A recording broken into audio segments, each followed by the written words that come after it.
Mr. Mills, sir, you can come and assume your seat. Mr.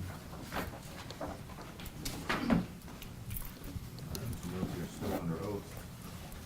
Mr. Perry, are you ready with your cross-examination? Yes, Your Honor. Yes, sir. Mr. Mills, my name is John Perry. I want to ask you some questions on behalf of Tyre Bean.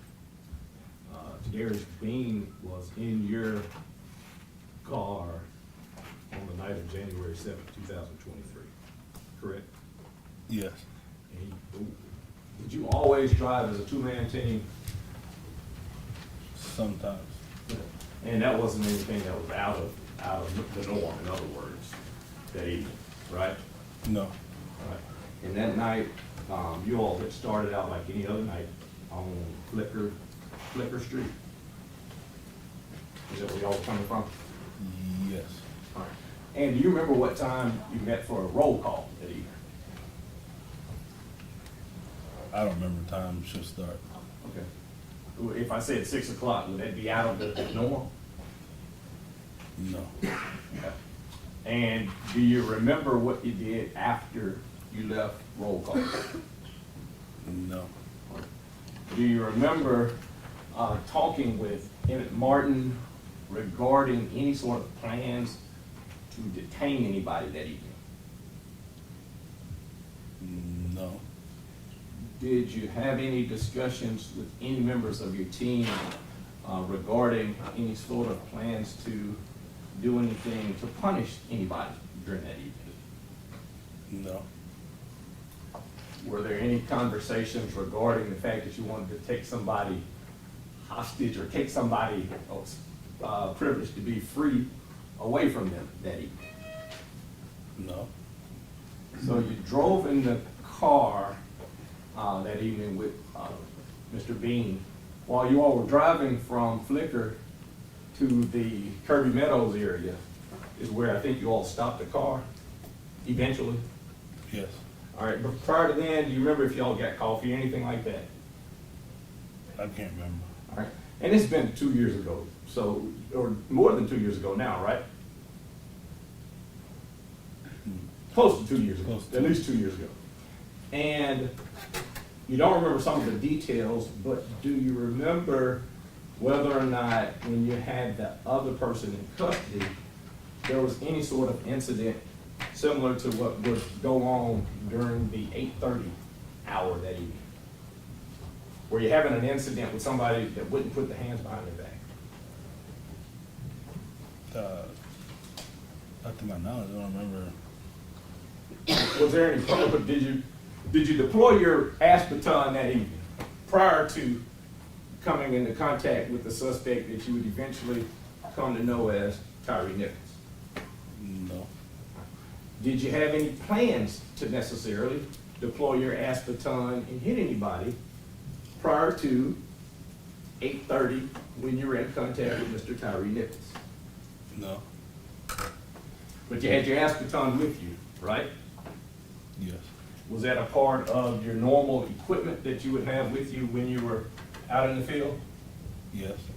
And I think pursuant to MPD policy, you have to have specific written permission to use an baton, right?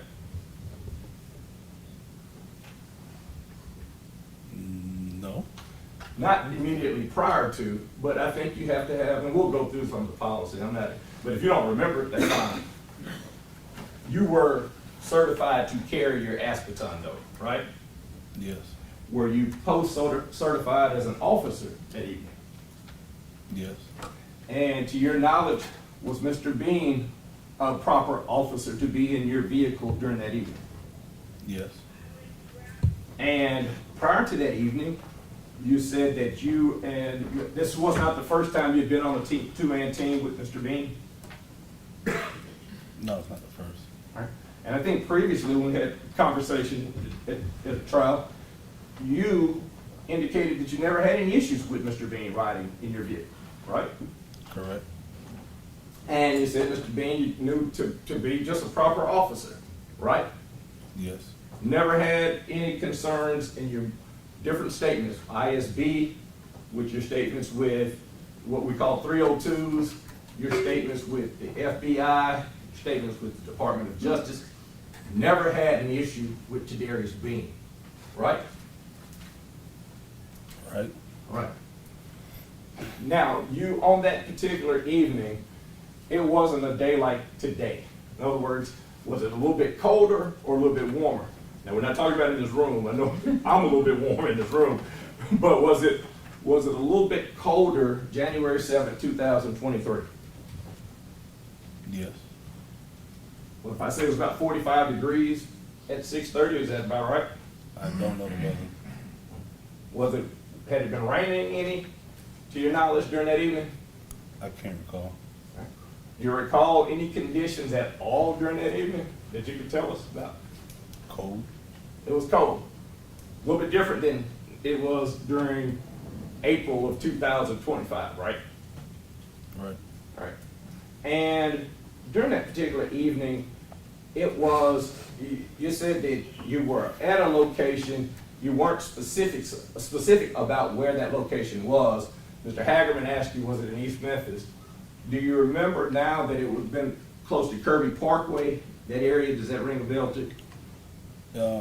If Kirby is where there's a CVS and there's a farmer's market over that area. Okay. I think Okay. that's Kirby. Now, you don't currently live in this area, right? You moved. Correct. All right. And back then, though, you were a resident of this area, Yes. and you worked for MPD, right? Yes. And you described that you were assigned to the Scorpion unit, right? Right. Now, you said it was during COVID, and if it was during the year 2020, was it called Scorpion or was it called the CAT team? Cat team. And what does the CAT acronym stand for? Do you know?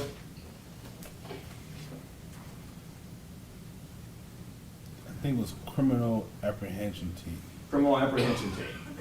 And then in 2021, did the name change to Scorpion unit? Yes. And that was kind of the brainchild of Chief Davis, right? Yes. During that time, and I think with ISB and some of your 302s, you indicated that there was you were getting accolades for the work that y'all were doing, right? That's the Scorpion unit, correct? Yes. And they were telling you how you were going, that criminal suppression was working, right? Yes. You were told about the decline in murders and things like that. Yes. And there were meetings where people would kind of rah-rah type meetings. Y'all go ahead and y'all get out there, do your job. That type of stuff going on, correct? Yes. And that was from the higher ups, right? Yes, it was their meeting. And you all were present though when they told you, basically giving you slaps on the back about how successful the Scorpion unit was, right? Yes.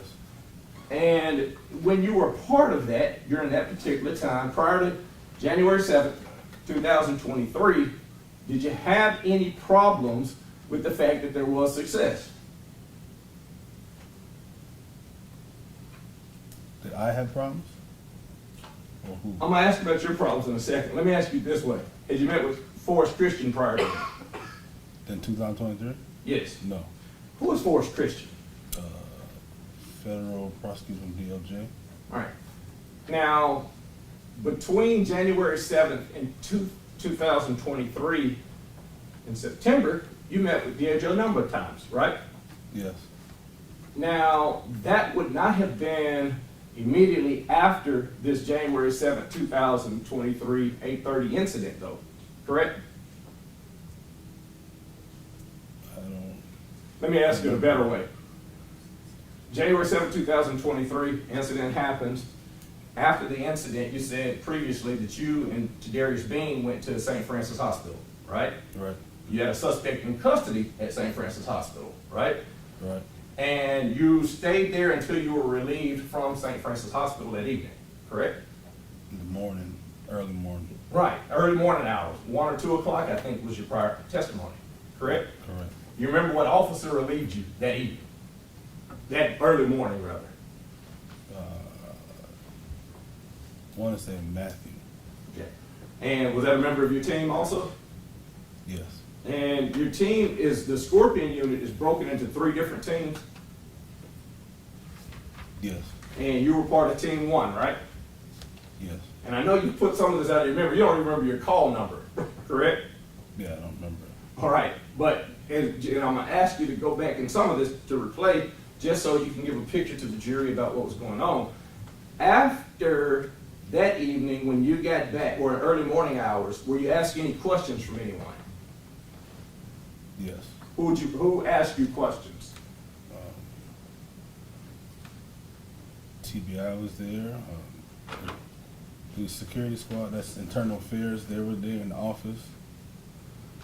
And that was it. Had they been there on other incidents prior to them to talk to you? No. All right. And at that particular time, you had made close to 1,000 arrests at least, right? I don't know. You made a lot of arrests, though.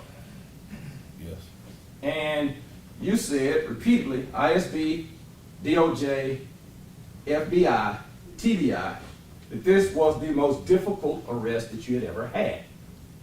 True? Yes. And you also said that you don't remember an arrest fee resisting that difficult. Correct?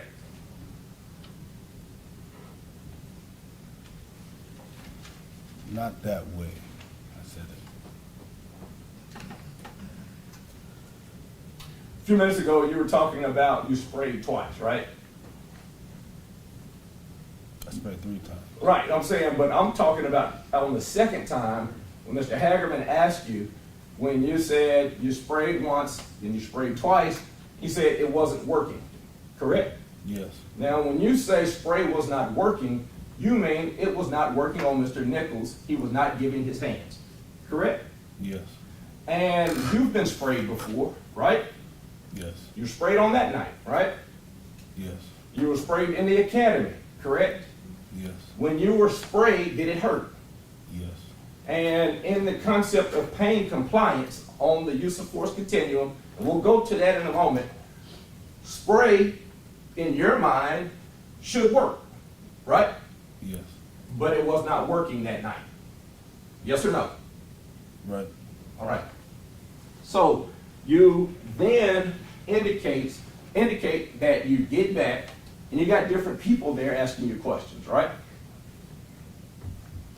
Get back and ask the questions about why I get back? No. When you got back, Yeah. people asked you questions about what happened. Oh, okay, yes. All right. But at that particular point, you had not met anybody from DOJ, right? Correct. And you had not been told anything about what type of time you were facing with DOJ, right? Right. You, at that particular point in time, were not asked anything about participating at trial against Tadarius Bean, correct? Correct. You were not asked anything at that particular point in time about anything to do with testifying against Justin Smith, Demetrius Haley at trial, right? Right. You weren't told at the point that you were giving statements to ISB about what happened, any information whatsoever about the possibility of facing life in prison, correct? Right. And at the time that you were giving your statement to ISB, you hadn't met 9 different times with DOJ, with your story changing, right? I don't know how many times I met with them before ISB. Right. But you could see the fact, and you conceded at trial previously, your story changed detail-wise over the period of time from January 7th, 2023 until February. 2023, again in August when you start meeting more with DOJ, right? No. You're saying that it didn't change. I'm saying, Now you got to talk up. I asked you a question. repeat the question. Your story progressively changed. When you met with ISB, you had 0 complaints against Tadarius Bean about whatever he did that evening, correct? Correct. And you had no complaints about the fact that he stayed in the fight with Tyre Nichols that night when you were talking with ISB, did you? Correct. And in fact, during that evening, when you were talking with ISB, you had seen your body worn camera, had you not? No. Now, earlier, Mr. Hagerman asked you about whether or not you saw the poll cam. Your answer was you didn't know it until you got back, right? To the office. Right. Now, you can't speak for Tadarius Bean whether or not he noticed the poll cam, correct? Correct. In fact, when you got out of the vehicle, you had to go back because, as you stated, you failed to lock it, right? Yes. And Tadarius Bean had already got to and apprehended Tyre Nichols that evening, right? By the time you got there. All right. He had a head start, right? Yes. You're in the vehicle, you had to put it in park, correct? Yes. And he gets there to Mr. Nichols prior to you getting there. Am I right? Correct. And at the time that he got there, you can't testify as to what he saw or noticed in that area. Am I clear? Correct. And that's true, right? Right. And you wouldn't have any information regarding whether or not there's being indicated. I know that there's a light up there, right? Right. Okay. Now, at some point, you went from ISB to talking with the U.S. Attorney's Office, and you had made a decision that you were going to cooperate and change your plea, right? All right. You remember the date on it? Mr. Perry, just real quick, so you're using some acronyms, I just want to make sure that we're clear. What is the ISB and? Oh. and just- I apologize. Do you know what ISB, I'll ask you another question again. You know what ISB is? Internal affairs. And technically it's Inspectional Services Bureau, but it's what? Internal affairs. Okay. And so you talk with Internal Affairs a day or two later as far as the formal recorded statement, right? Yes. I don't remember when, but I did talk to him after. But that was after you had already talked with TBI and ISB the early morning hours of January 8th, 2023, correct? Yes. And at that point, there were no charges filed against you, right? Right. And you were not given an option of saying that you're going to continue in your story with ISB versus changing your plea of guilty away from the life possibilities that you were facing, right? All right. All right. And so you were handed a copy of a memorandum of understanding. Remember that earlier today? Yes. Can I approach you on it?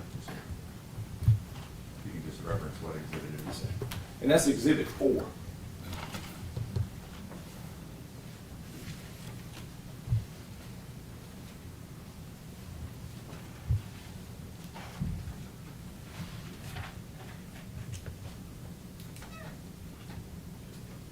What's the date on that exhibit?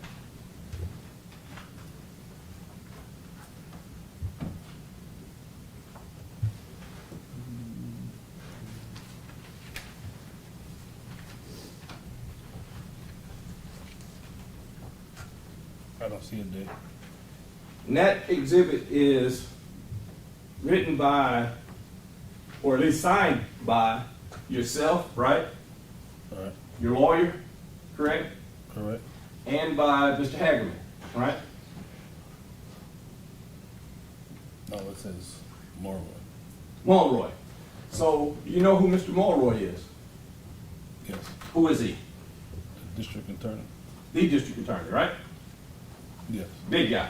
And it's signed, right? Yes.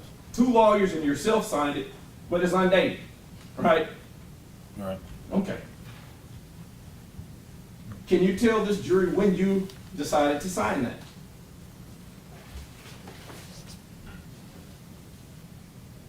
There's no date, I can't tell. Okay. But at that point, you were cooperating with the the Department of Justice, correct? Correct. And basically, that agreement says whatever happens with the Department of Justice over here is going to run with that, right? Yes. So in other words, if the Department of Justice says, Your Honor, we feel like the time should be, it's up to 15 years that you're facing right now, right? Right. But if the incentive is sweetened by the fact that you're here, it could be, as he stated earlier, probation, right? Right. Based on your testimony, correct? Correct. Now, it's based on your truthful testimony, as he stated, right? Yes. But this is a truth that is different from your initial truth, right? Can you reword that? Yeah, it is considerably different than your Inspectional Services Bureau truth. Am I right? Correct. All right. Let's go down some of that Inspectional Services Bureau. May I get that copy?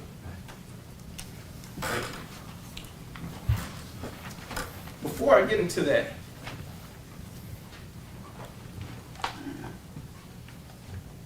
you're not from here, right? Right.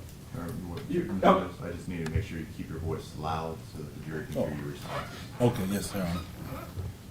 Not from the Memphis area. During the days after this particular incident, there was a lot of things going on that affected you personally, right? Right. You got people in your yard protesting you, right? Right. You got people with a bullhorn talking about go home and all that type of stuff. Am I right? Right.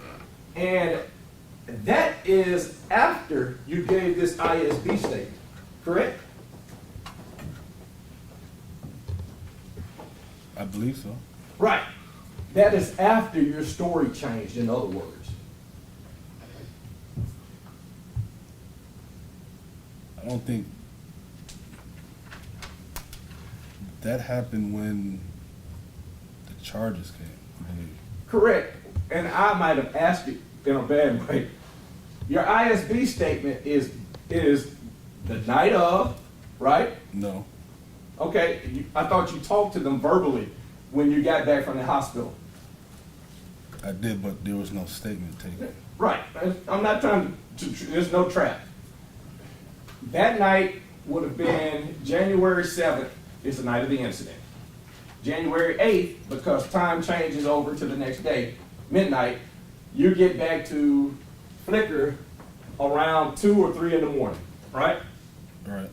And you said earlier, TBI, ISB, and other people are there, correct? Correct. Who is TBI? Just for the sake of the record, do you know? Tennessee Bureau Investigation. All right. And they took over the investigation, correct? Yes. Because it involved MPD, Memphis Police Department, right? Because Ms. Nichols was critical, they took over. I got you. But that would be what you would expect if it was a shooting and he's critical. Would TBI be involved to your expectation and based off of your training? Yes, I believe so. Right. So they're there, and because of the incident that took place, that's not something out of the ordinary, in other words. Right? Right. All right. So we're January 8th. Now I have this document is dated. It has January 11th, 2023. Does that sound fair? 2 or 3 days later? Yes. That you're talking with ISB, right? Yes. And at the time that you talked to ISB, you're the same Desmond Mills that's out there putting his life on the line every night, right? All right. And other than maybe I think your status, your job status had been relieved at that time with temporary relief, I believe. Am I correct? I think it's just relieved of duty. You relieved of duty because of the same incident, though. Yes. Not because of anything outside of that, right? Right. And you went to give a statement to ISB, right? Yes. And so if it's an internal Inspectional Services Bureau statement, even though you're relieved of duty, you're still an employee. Am I right? Yes. All right. And so you give this statement at that particular point in time. Let me be clear. The protesting in your yard and all that stuff wouldn't be for another week or so, or 2 weeks, right? But it happened. I don't know when it happened, but it happened. It happened after this, though, right? Yes. Okay.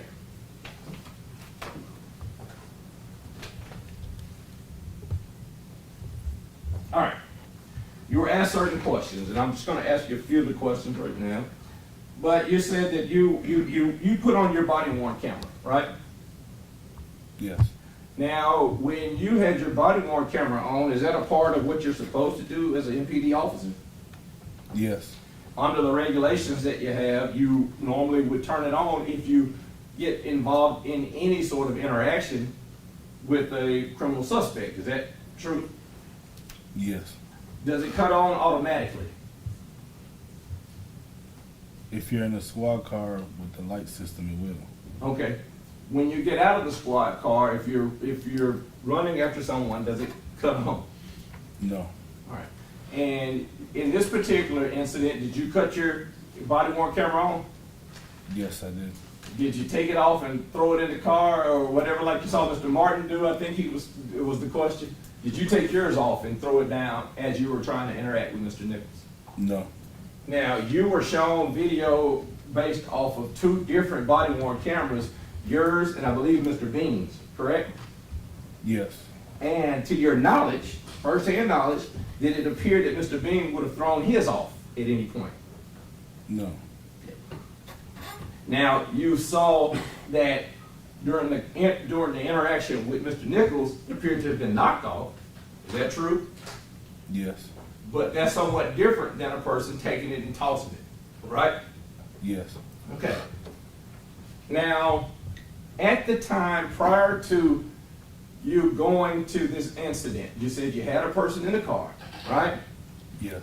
And to be clear, and that's consistent with your ISB statement, had a person in the car and you hear a call out that a person had been tased, pepper sprayed, and was fleeing, all right? Yes. And based on that, you said, well, I'm gonna release this gentleman, right? Yes. And I'm gonna drive, and if you were at Kirby Parkway, I calculated it at 2 miles to Rawson Range. Is that pretty fair? Yeah. All right.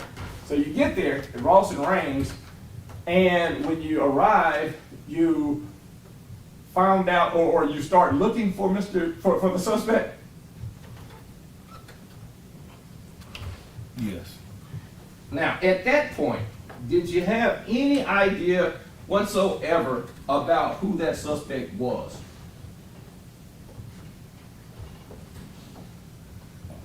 Only thing I knew was he resists, he pepper sprayed, and his tased. All right. So there wasn't any conversations regarding the fact that this man was supposed to have been dating somebody's girlfriend, anything like that, right? No, I didn't hear none of that. And anything regarding that would be inaccurate, correct? To my knowledge. All right. There was not, Mr. Bean didn't say, hey, let's go get Mr. Nichols. Anything like that, did he? No. All right. And to your knowledge, when they talked about this, when this call out came out regarding a person who's in that area, did you or Mr. Bean have any conversation about who you thought it might be, or who it was, or what that person might have been doing? No. You drove to the area, right? Yes. And the first time that you had seen Mr. Nichols of any sort of thing that would register in your mind, in other words, I'm not asking if you might have been to the same restaurant before or anything like that, but was there any reason to have a registration in your mind about who the person was walking? The description that was given. From the description, right? Yes. And you didn't give the description, right? Right. And Tadarius Bean did not give that description, correct? Correct. Did you all have any first-hand knowledge about what happened on that first scene? No. Okay. So, on the video at 8:32 approximately, you see the suspect, right? Or at some point, I guess I don't want to, I'm not putting words in your mouth about the exact time, but at some point you see the suspect, right? Right. And it appeared that at that same time that at least Mr. Bean would have rolled down his window, right? Right. And he asked the suspect a question, correct? Or did he get any words out at all? I think we both said hey. When you said, hey, what happened? Mr. Nichols took off running. Okay. Now, in your prior testimony, with your 302s, with DOJ as well, and with ISB, do you have any criticisms of Mr. Bean getting out of the car at that point and chasing the suspect? No. In fact, if you see the person and you see him turn and start running, if Mr. Bean says, I'm not getting out and chasing him, that would be a problem, right? Yes, could be. Yeah, it could be. That's not doing your job the way that you're understanding the job is supposed to be done, in other words, right? Right. Okay. So he runs and he eventually catches up to the suspect, right? Right. Now, there was one thing that changed from the ISB, and I think at the last trial, and I can pull it up and show you, but you were clear, and you weren't asked this question here today, but you were clear about the fact that once it was slowed, the video was slowed down, that was the first time you'd seen it kind of in slow motion, right? Yes. Last time with you, right? Right, right. And I asked you, at that time, did it appear when it was running slow motion, whether or not it appeared that they were slapping at Mr. Nichols' hands or wrist area? Remember that? I remember you slowed it down. I watched it, and it looked like he did not punch him. Okay. And that's what I remember. And when you saw it, and that hasn't changed today. In other words, you never seen Tadarius Bean punch this man in the face or hit him in the face at all, right? Yes. Okay. That's yes that my question is right because we got to have a transcript. Oh, yeah. In other words, that the answer to that question is that he did not hit him in the face, head, or any areas like that. Am I correct? Yes. Once you slowed the video down, I was able to determine that. Okay. Now, if a person is on the ground and suspect reaches up towards their vest or towards their gun or towards the hand of the other officer, that could be dangerous. Can it not? Yes. All right. And it's clear that that can be dangerous. That if a person's hand becomes, as a suspect, when you're saying, give us your hands, and instead of turning over on the back and putting the hand behind the back, as a suspect, he poses danger to those officers. Correct? If he's not in that position. If he's not where the handcuffs can go on. Correct. All right. Now, eventually, you said this is trial before, that once the handcuffs go on, then the incident stops, right? Yes. And in this particular, the videos that you saw earlier, and they were run kind of fast, but it appeared that once the handcuffs clicked on Mr. Nichols, all contact with Mr. Nichols seemed to stop. Other than to pick him up. Now, Mr. Hagerman said drag him to the vehicle, right? I know he said drag, but. Okay. But he placed him on the vehicle, right? Yes. And it appeared that it was Mr. Bean and Mr. Smith that placed him up against the vehicle, right? I believe so. Right. but they never did punch, kick, hit, or anything like that, right? While on the vehicle? While he's on the vehicle, while his hands are not cuffed. Or while his hands are cuffed, rather. You never saw him get struck when the hands were cuffed at all. Correct. All right.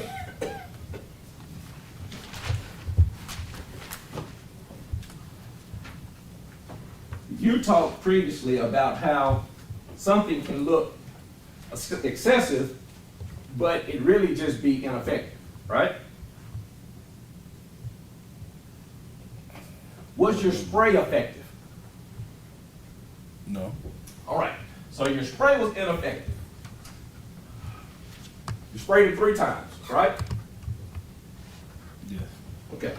And when you're spraying, that spray goes into that whole area, right? Yes. And so simultaneously with you spraying, Tadarius Bean is in the radius of that spray, right? Yes. But when you sprayed him, and to be fair, you're a little bit bigger than Mr. Bean, right? Yes. Mr. Bean's hands are on the suspect at that time, correct? Correct. Mr. Bean had just been on a dead sprint. Was he jogging to Mr. Nichols? No, he ran. He's on a dead sprint. Does that equipment weigh a pretty good deal of weight? Yes. I say 30, 40 pounds. Is that about right? All the equipment included? Yes. So he gets out at night, runs towards Mr. Nichols. And according to you, Mr. Nichols does not at any point comply with the request for hands, right? Right. And although there was a discourse at the previous trial, but there wasn't as much here, but I want to be clear. Your use of the word fighting does not necessarily mean, hey, Mr. Nichols got up and started swinging and ducking and all that, right? Right. Your use of the term fighting is fighting, resisting. Co-exchangeable words in Memphis police lingo, right? Yes. And so at that point, he's still fighting. He sprayed, and he is still trying to be hands-on with it, correct? Did you And say- when I say he, I mean Tadarius Bean gets sprayed by the spray that you're spraying in that area, right? You're right. And he's still holding on to this suspect. Am I right? Right. Now, while he's holding on to the suspect, you are panting and can't catch your breath right. True or false? True. All right. And you said that you were aggravated, right? Right. Right. Now, did you at any point look at Tadarius and say, hey, I'm going to hit his ass with this baton because I'm mad? No. In fact, if you were wanting to do the most damage with the baton, would you hit him in the head or would you hit him like you were trained in the academy on his arms? To do the most damage To do the most harm to Mr. Nichols. in the, Where would you hit him at? in the head. Right. Now, both Mr. Smith and Mr. Bean gave you a clear shot to the arms, right? Yes. You said clear, as a matter of fact, right? No, I didn't say clear. You didn't say clear or get up. I said, I think I said move or get out the way. Okay. And then you said, I'm gonna baton the fuck out of you to Mr. Tyre Nichols, right? Right. Now, in the academy, they teach you a concept called verbal judo, right? Right. You are supposed to use language different than when you're deacon out on Hash Cross, right? Not a deacon. You've never been, well, church out on Hash Cross, according to your stuff before, right? All right. But You- that you speak of. Okay, yeah. No. In other words, you wouldn't tell anybody in Sunday school, I wouldn't tell anybody in Sunday school, it was a fair conversation, I'm baton the fuck at you, right? Right. So, but when you're out there in that type of environment with a person who's fighting with you, verbal judo is not something that's odd, right? Correct. Because had you said, I'm gonna baton the fuck out of you, and had Mr. Nichols at that point said, just arrest me, just put my hands in cuffs, do you think, based on the atmosphere at that time, that you had the ability to stop yourself from batoning him? Yes. Okay. So even though you're angry and agitated, had the hands been given, I give up, put my hands behind my back, you had the ability to stop it. And I think based on each of these statements before, you would have, right? That didn't happen though. I know it didn't happen. If it would have happened, could you have stopped yourself? Yes or no? If I would have said I'm gonna effing baton you and he would have put his hands behind the back, then it would have stopped. Right. That's all I'm saying. But the only person who knows what your frame of mind is at that point is who? Me? Right. So there's no conversations about I'm mad versus the fact that I'm using the use of force continuum and applying force as I have been trained. Mr. Bean does not have that conversation with you, correct? No conversation. All right. Mr. Bean didn't say, hey, instead of hitting him on the arm 3 times, like you're trained and like you're supposed to, hit him in the head. Did he say that? No. All right. In fact, he cleared so you could have a clear shot to the arms, correct? Correct. And you hit him 3 times. Is there a reason why you hit him 3 times and then put the baton back together? I was finished with the baton. I understand that. But is there a key to it being 3 times versus 10? No key to it. Is there training regarding how many times you're supposed to use a baton in that situation? I believe I believe it said maximum force. So I think maximum force would be 1 blow, 1 strike. Who told you that? I believe that's what's in the training. It's been a while. Was that something you developed once you were talking with DOJ? No. Did your understanding of how to use the baton change when you're talking with DOJ? No. You seem to have had some training because you flipped it out there spot on, right? Yeah. The academy. And maximum force, right? Right. I'm gonna let you look through this. May I approach? Yes, sir. This will provide it.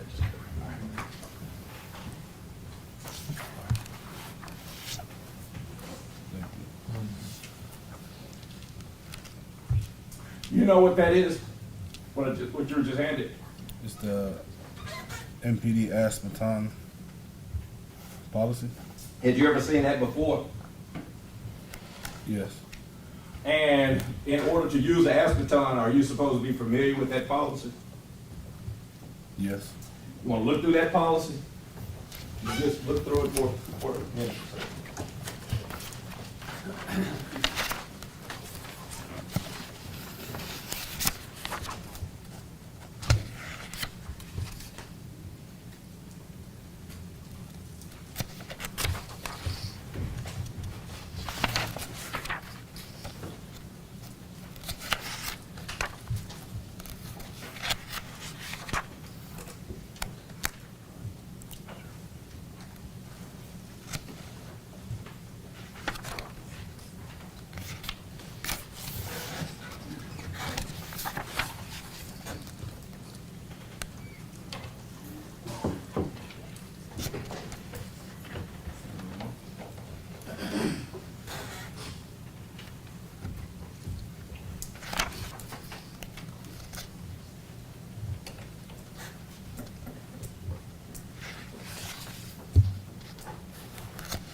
Have a chance to go through it?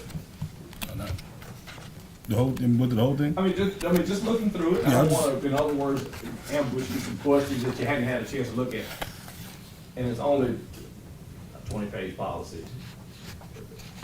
Now, is that the policy that they show you all, like in in that 8-hour class you have to take for the use of the aspartame?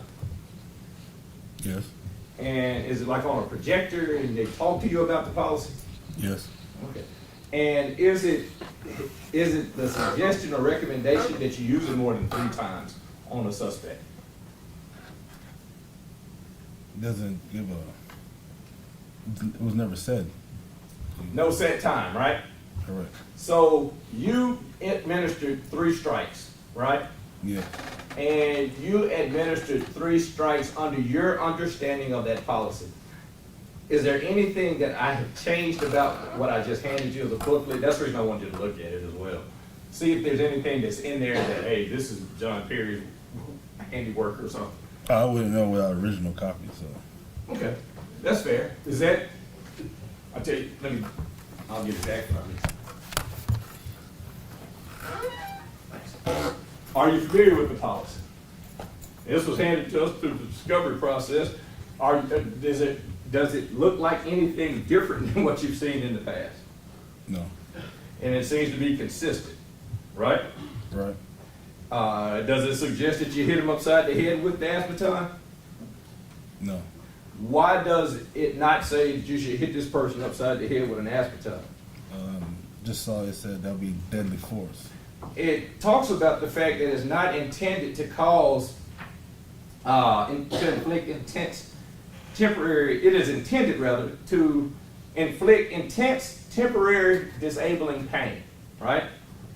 Okay, No, it's not okay. I'm saying, is that your understanding of what it's meant to do? yes, And it's, to do that, is that a part of what you understand as pain compliance?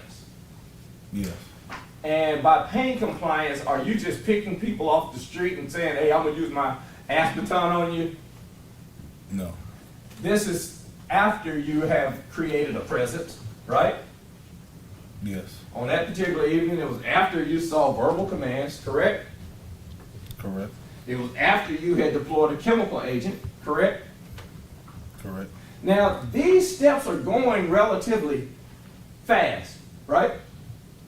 yes, Based on your understanding of situations that can go on, life or death on the streets that you're doing as a member of CAT team, or at this time, Scorpion unit can change from dangerous to deadly in a split second, right? yes, You've been shot at, right? yes, You've been in shootouts, right? no, You haven't been in a shootout, but you've been shot at. yes, Okay. And that, I would guess, is a dangerous situation, right? yes, This particular situation, you didn't pull your firearm, did you? no, You did not at any point in time order anybody else to pull a firearm, did you? no, In fact, no firearms were pulled at all, correct? not to my knowledge.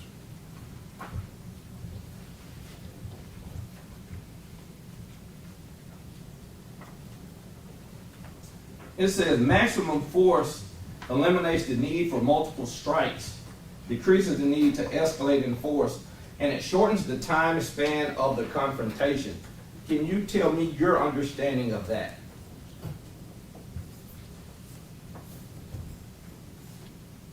Hit as hard as you can, first time, Because it's expected to, make the person stop. all right. Now, you hit him as hard as you could, right? No, But you hit him, right? yes, And that's interesting. You didn't hit him as hard as you could, correct? correct, You used it and then you put it up, right? right, So you weren't trying to kill him, right? right, And nobody out there was saying that we should try to kill this guy, right? right, In fact, unlike if it was a shooting, person that shot at you, it'd hit you, could kill you, right? right, No questions asked. It could have. I'm not saying it hit him, but it could have killed you, right?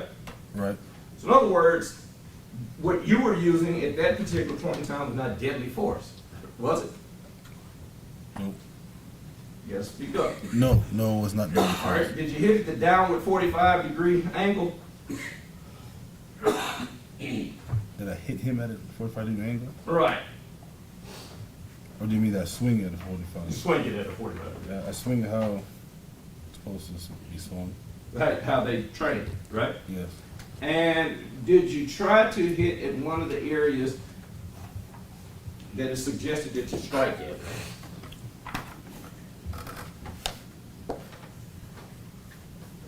Yes. Which one?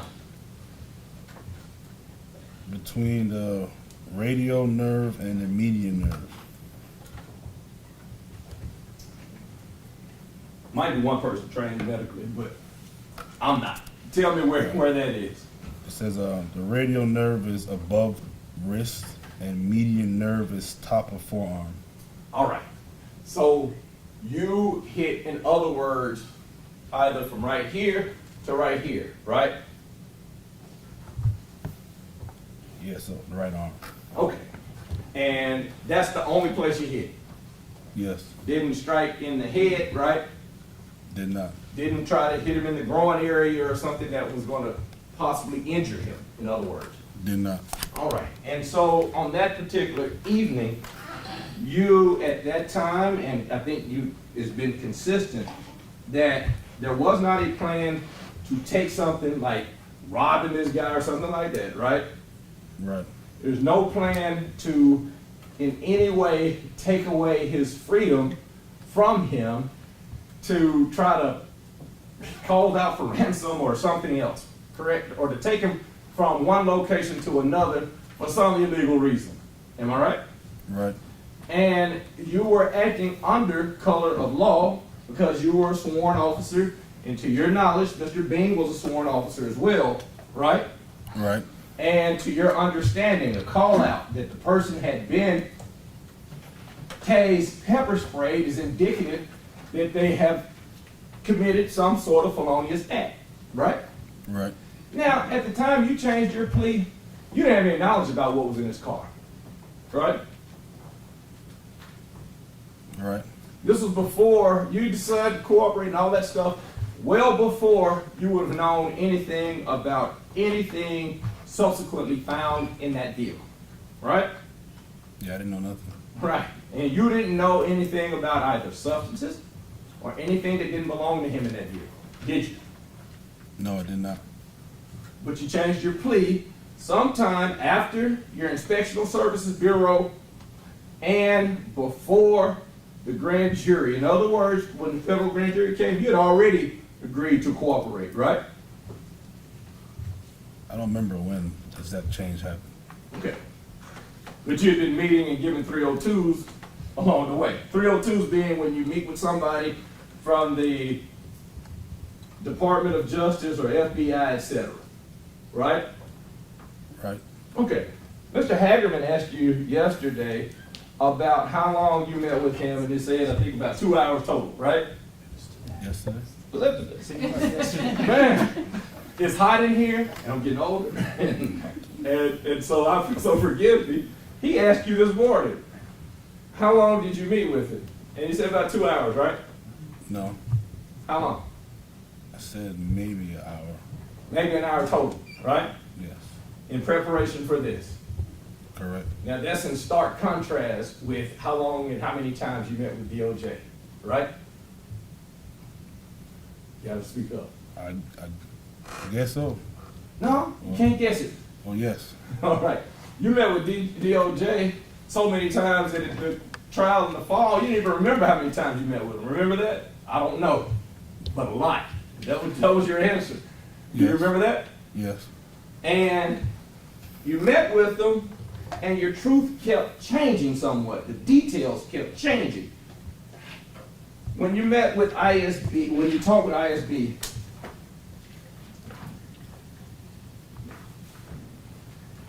you were asked about how many times you struck. Well,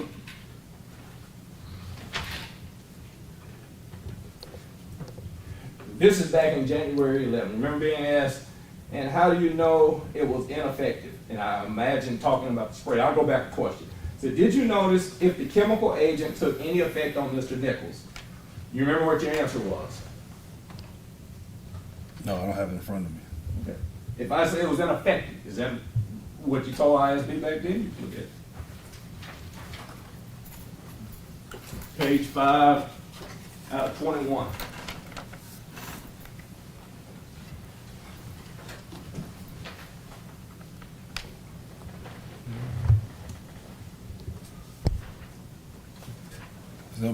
I said it was ineffective. Right. That the spray. Yes, spray was ineffective. And in other words, when you're talking to them, you indicated the fact that when you used the spray 3 times, it had no effect on Mr. Nichols, right? Right. And it's consistent with today. Now, you remember when you were talking with DOJ saying stuff like, you don't know the effects of it and all of that? No, I don't remember that. Okay. But so we're good on the fact that it was ineffective. Yes. And we're good on the fact that you properly used your aspartame, right? No. All right.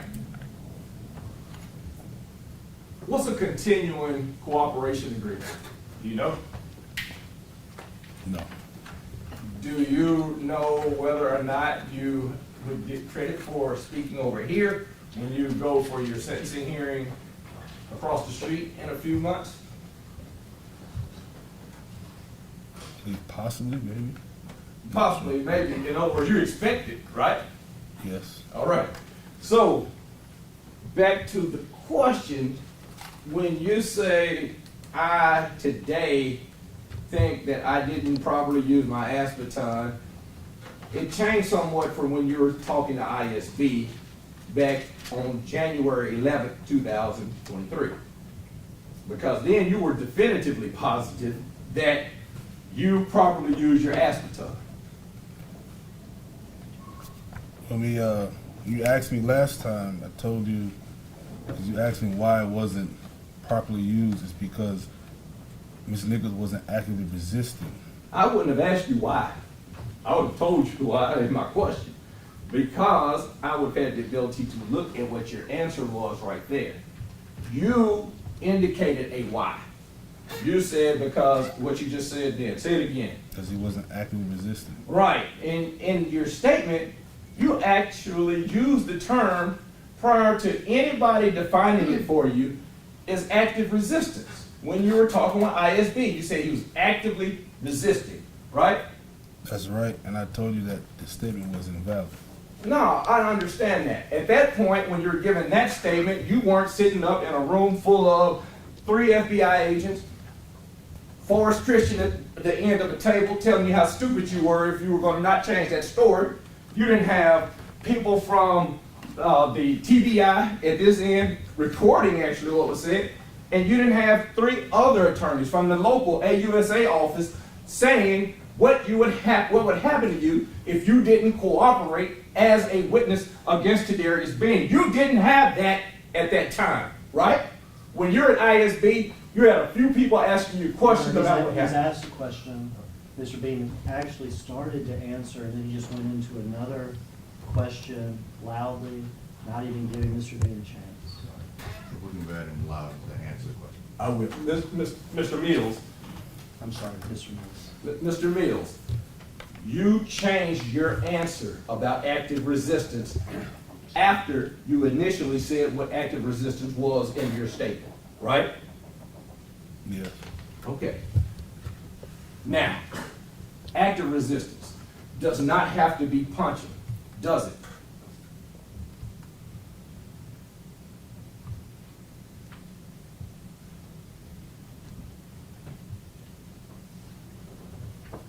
No.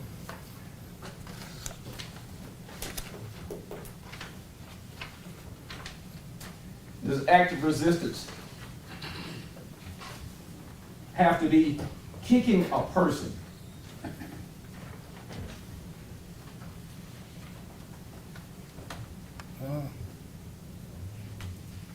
It's the best way I can explain it. Passive resistance would be someone like laying there and not cooperating. Active resistance will be someone punching, kicking, doing that type of thing. You saw the video earlier, right? Yes. You saw, and you described it, you've been asked questions about it multiple times in different hearings, that Mr. Nichols' legs were kicking while he's on the ground, right? And this video today, In the video today. I don't remember seeing that.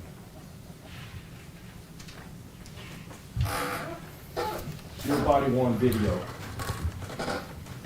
We're gonna watch it, but instead of watching it at full speed, we're gonna watch it at half speed. We can have audio. Well, I'll tell you what, the audio is gonna be, you can turn the audio down.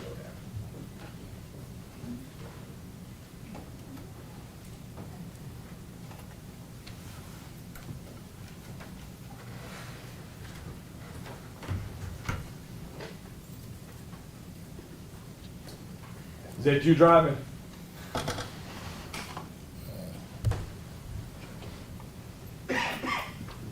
Looks like it.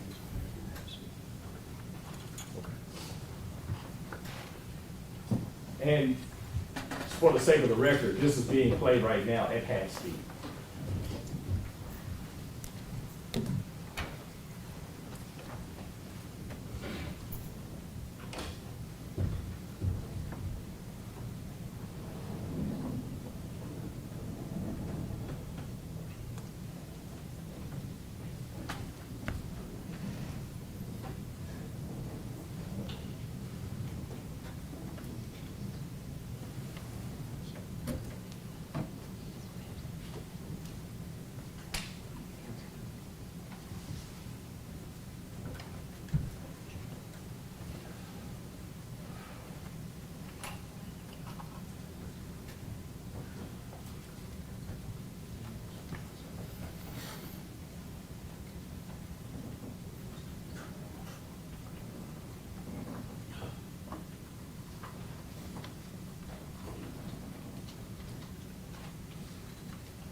Stop.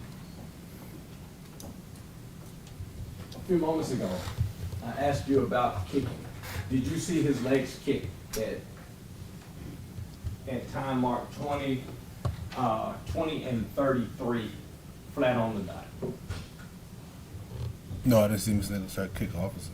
Go back and I didn't ask you that. I said, did you see his legs kicking at 20 and 33? Yes or no?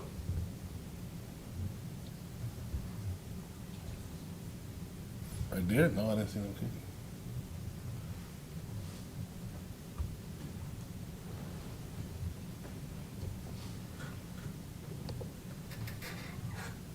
Talking about right here?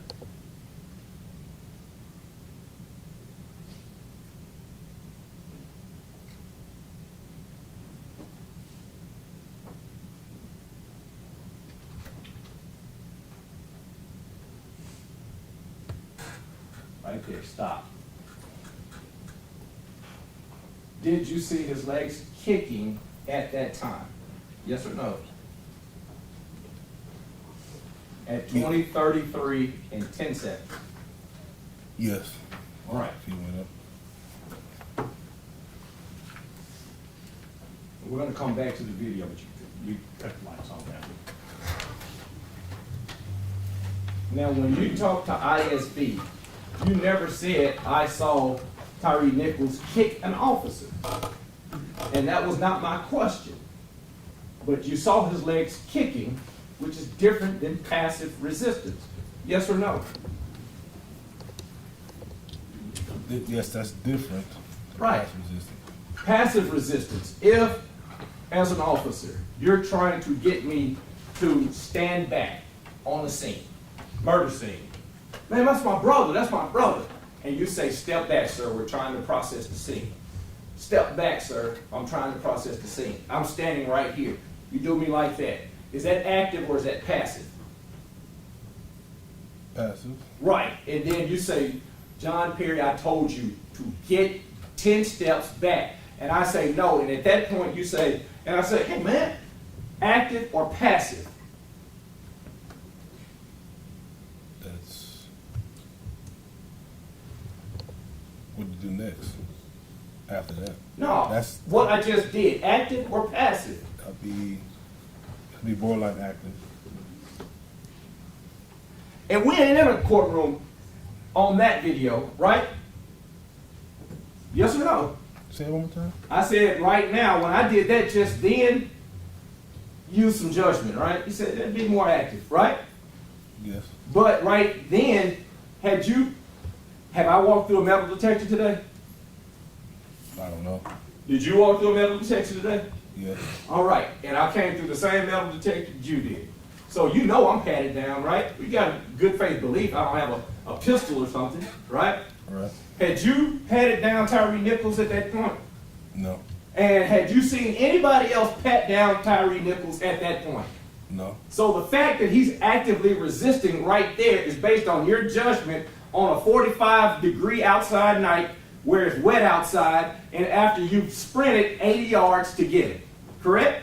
Correct. And right then you thought it was active resistance when he's kicking in the air and moving his arms around and standing himself up and walking around. You said it clearly to ISB, that's active resistance, right? Right. All right.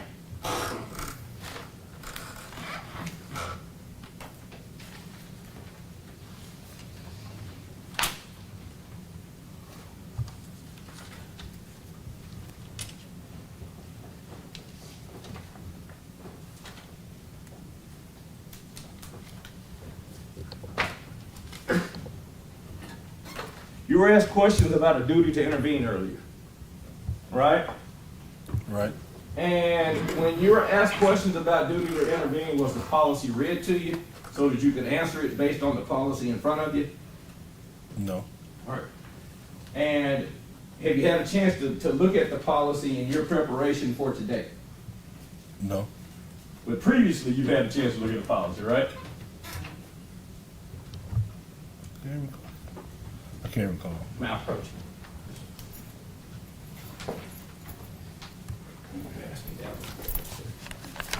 Those are these. Yes, sir.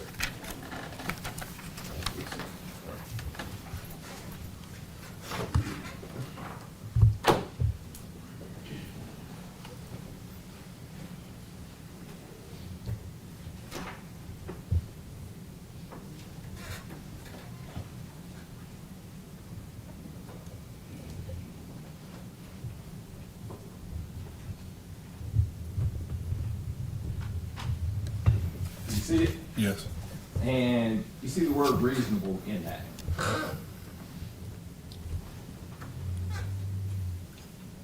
Yes. All right. And it's just a line. Can you read me that policy? Any member who directly observes another member engage in dangerous or criminal conduct or abuse of a subject shall take reasonable action to intervene. A member shall immediately report to the department any violation of policies and regulations or any other improper conduct which is contrary to the policy or order or directives of the department. For sworn employees, this reporting requirement also applies to allegations of use of force not yet reported.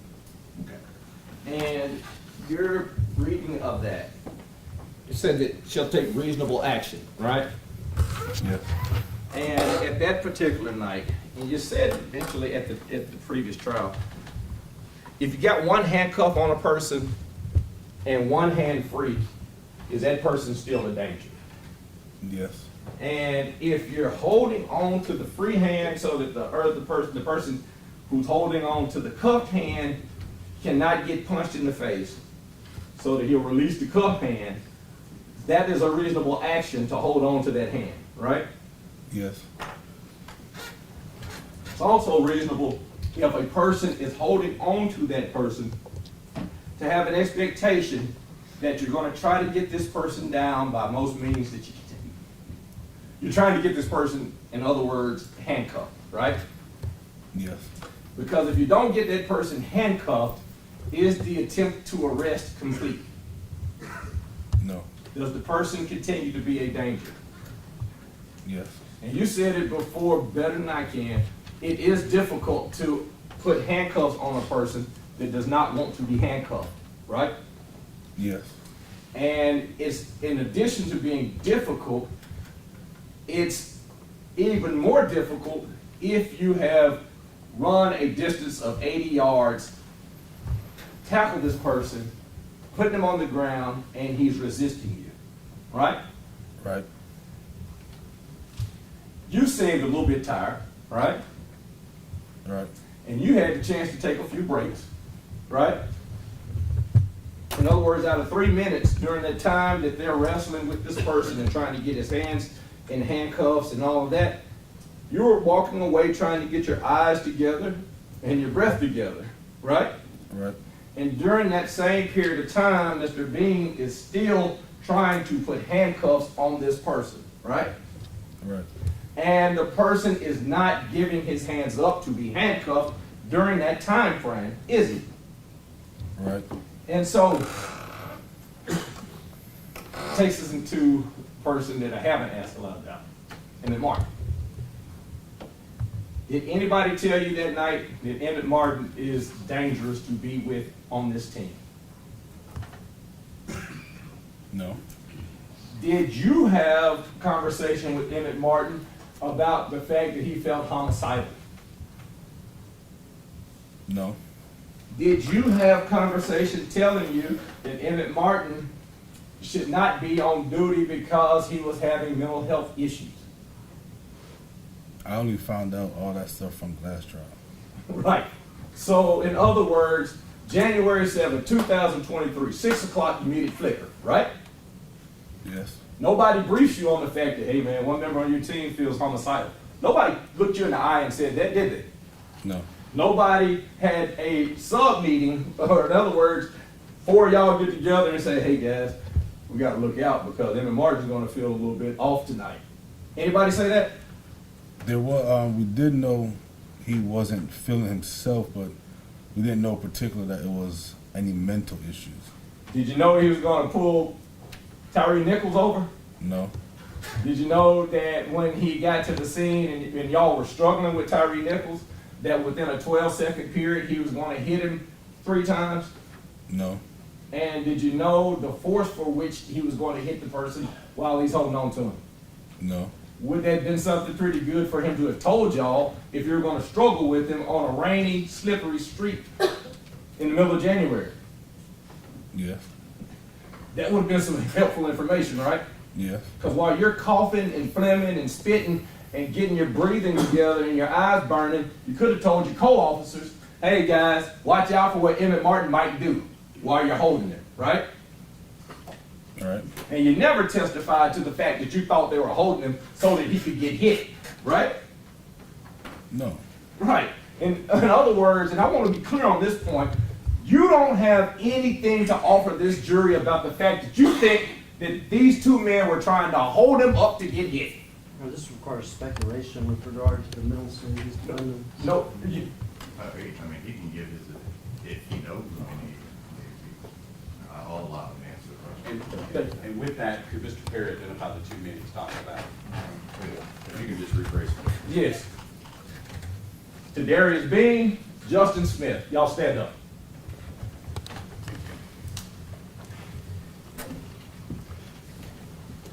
One has one's arm. Well, is he gonna answer the question? The question's been Yeah, asked. I've asked him to rephrase the question, Oh. so I'm gonna allow him to rephrase the question. To my right is who? This is my right hand. Who is this? Smith. Smith. All right. To my left is who? Bean. All right. On that night, you just described the fact that they were in a struggle with Tyre Nichols, correct? Yes. And while they're struggling with Tyre Nichols, was he given his hands to be arrested? No. No. Okay. While they are holding him and trying to pull him in different directions, did they have any knowledge that you are aware of that Emmett Martin was going to hit him? Not to my knowledge. Right. And there's no way that they could tell that Emmett Martin was going to try to hit him and hurt him or anything like that, right? Not to my knowledge. Right. And it seemed, even based off of today, 2 years later, that they're holding him, trying to get him into custody. That's it. Right? Right.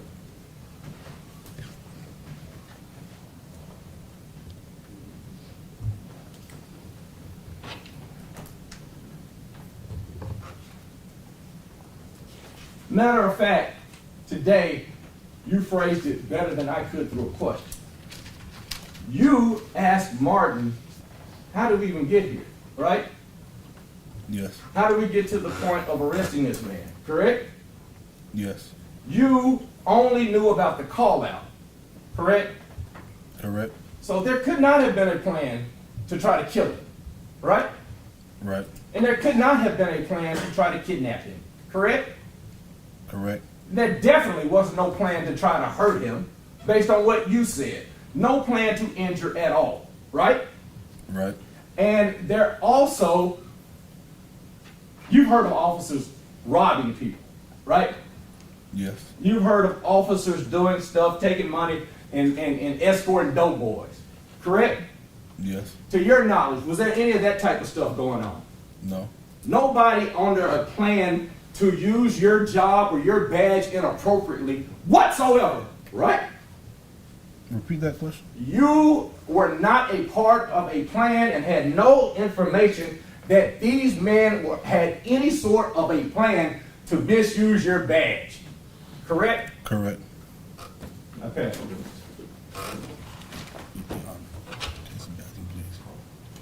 We're going to just take a very brief recess. If I can have the jury set up. For seconds, if you're ready.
ask if we could just have who they were. So Mr. Leffler, when you go through your questions, if you can just reintroduce. Sure. I mean, that's fine. They want to know. Is that Right, they Okay. just wanted to know who the individual, they couldn't remember who they were. Okay.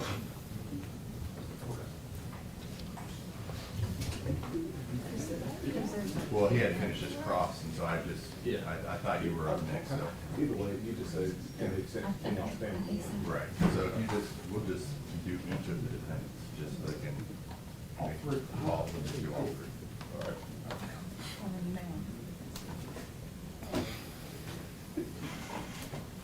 All right, we can go ahead and bring him.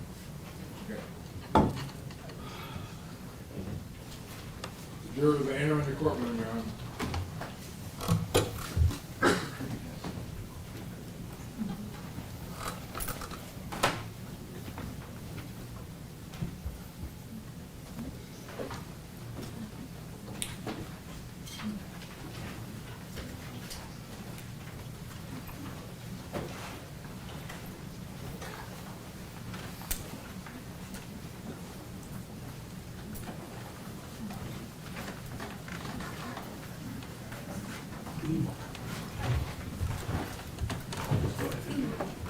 It appears there may have been a question, and I know while Mr. Perry was doing his cross-examination, he had a couple of the defendants stand up. I'm just going to go through with the defendants. If I can have Mr. Smith, if I can have you stand. This is Mr. Justin Smith. Thanks, sir. You can have a seat. Next to him, Mr. Bean, if you can stand. This is Mr. Tadarius Bean. Thanks, sir. You can sit down. And Mr. Haley. This is Mr. Demetrius Haley. All right, Mr. Stengel, if you'd like to proceed. Thank you, Your Honor. Good afternoon, Mr. Mills. Mike Stengel, representing Demetrius Haley. Good afternoon. I'm gonna have to have you speak up. Good afternoon. You started by telling this jury that you spent maybe an hour with Mr. Hagerman before your testimony today, correct? Correct. However, you have spent several hours with other members of the district attorney's office, correct? Correct. And that's including Ms. Headley here, correct? I believe she was there a few times. Okay, you met with her on multiple occasions, correct? Correct. And you spent many hours meeting with federal prosecutors, correct? Correct. And federal agents, FBI agents, correct? Correct. Sometimes TBI agents were there, correct? Correct. And sometimes you were meeting with prosecutors, both federal and state prosecutors, correct? Correct. And you have been interviewed by law enforcement and prosecutors many times since January of 2023, correct? Correct. And all of those meetings with prosecutors or law enforcement officers were after you signed a proffer agreement, correct?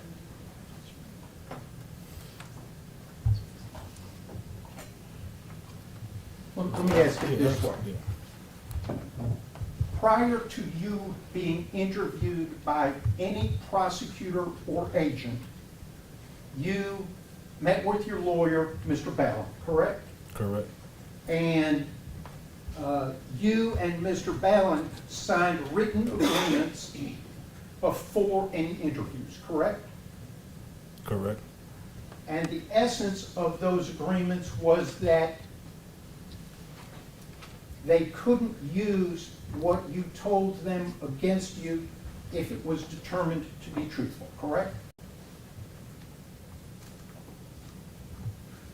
I believe so. That's how it works. I'm going to pass you two documents and ask if you recognize them.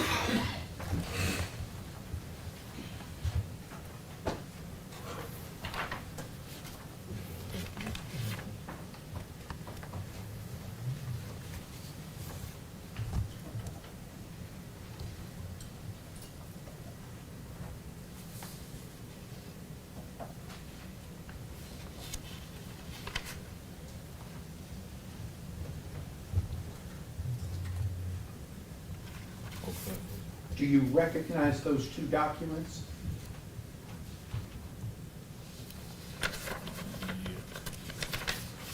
Yes, I signed it. And you signed both of them, correct?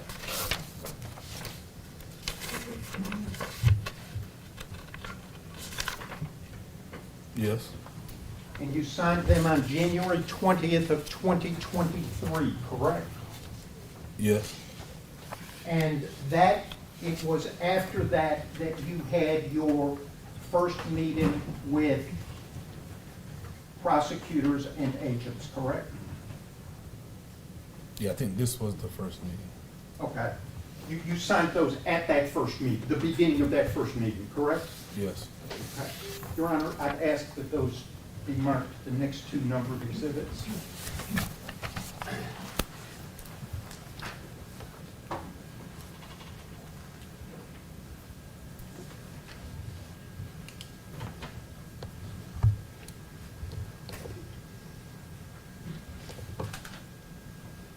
We will show the proffer, two-page proffer agreement with the Shelby County DA's office as Exhibit 12.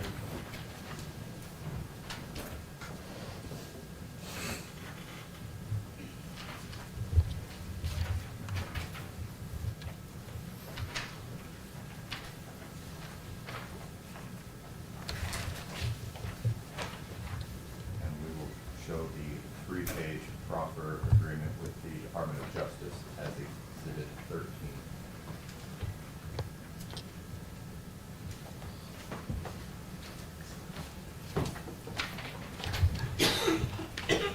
So your first meeting cooperating with law enforcement was January 20th, 2023, correct? Yes.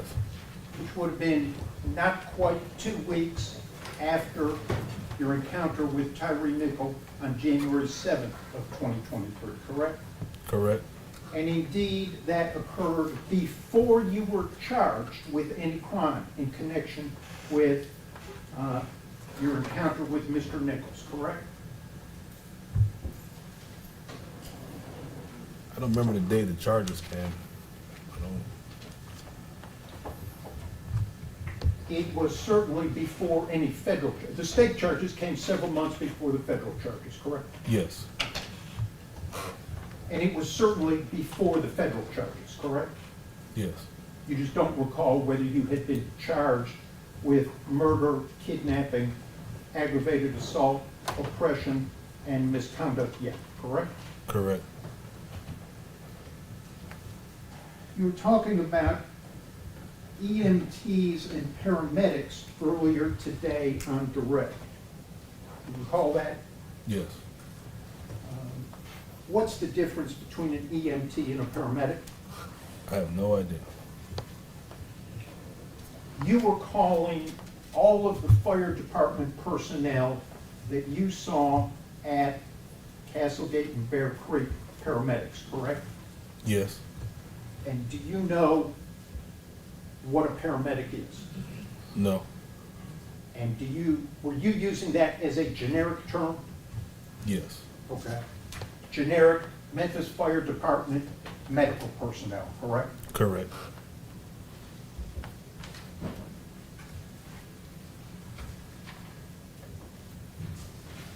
Now, we saw earlier that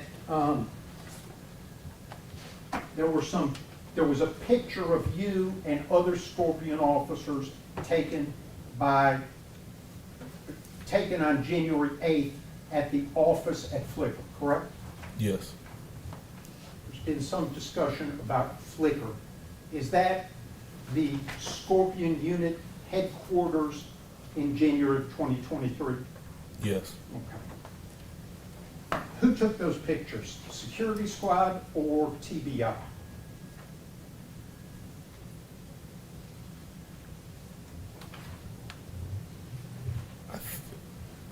I think it was TBI.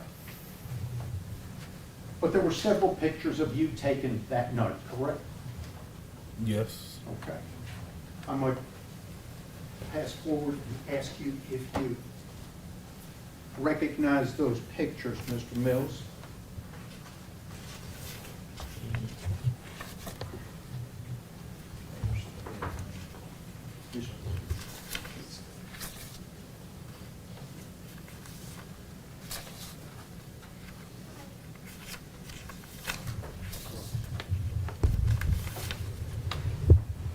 Okay, yes.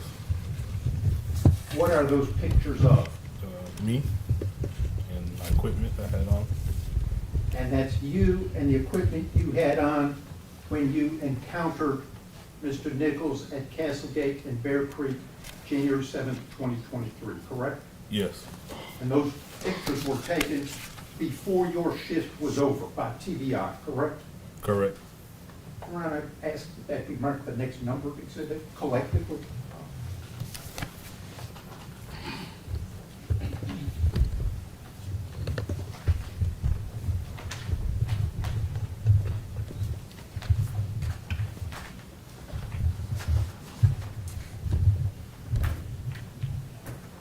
Show the 6 photos of Mr. Mills as exhibit 14.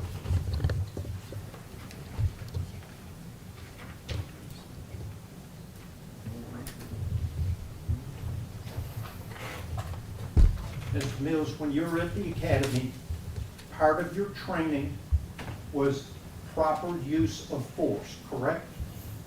Correct. And you learned about the Memphis Police Department force continuum policy, correct? Correct. And it had 7 levels, correct? I don't remember it. If I see it, I can tell you. Okay. It's been a while. I'm going to document has. Thank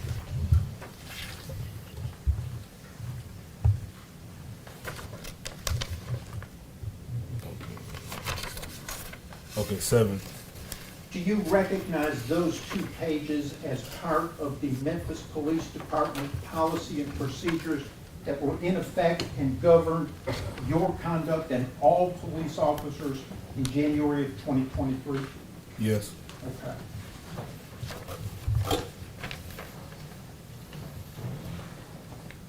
I'd ask that be marked the next numbered exhibit before I forget.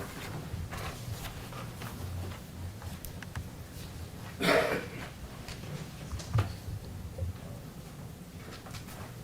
show the 2-page policy in response to resistance as exhibit 15.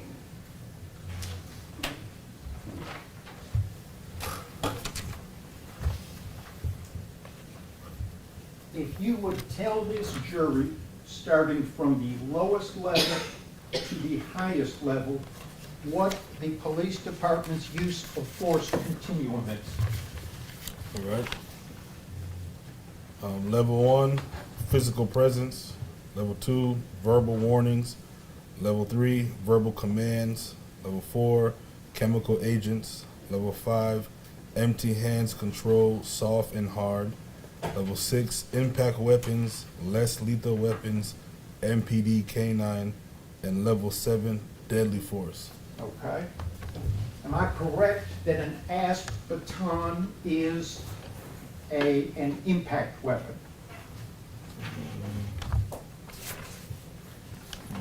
Yes, it is. So it would fall at level 6 on that continuum, correct? Yes. The level immediately below deadly force, Yes. okay? And what level is empty hands control? 5. Okay, so below the impact weapons is empty hands control, correct? Correct. And there's 2 categories of empty hands control, soft and hard, Yes. correct? And hard includes kicks, correct? Oh, it's right here. Okay, if you would read hard empty hands control techniques from the manual. Hard empty hand techniques. This subcategory includes kicks, punches, or other striking techniques such as brachial stun or other strikes to key motor points that have moderate chance of injury. And those are techniques that were trained at the academy, correct? Correct? And approved for use by Memphis police officers on duty in the correct situation. Yes. Soft hands control. What is it? Soft empty hand techniques. This subcategory includes escort controls, touch pressure points, wrist or arm locks, and takedown techniques that have a minimum chance of injury. Again, taught at the academy, correct? Correct. Approved for use by Memphis police officers on duty Correct. in the correct situation. Yes. Soft hands control would include getting somebody out of the car.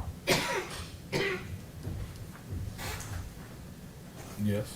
Okay. You've seen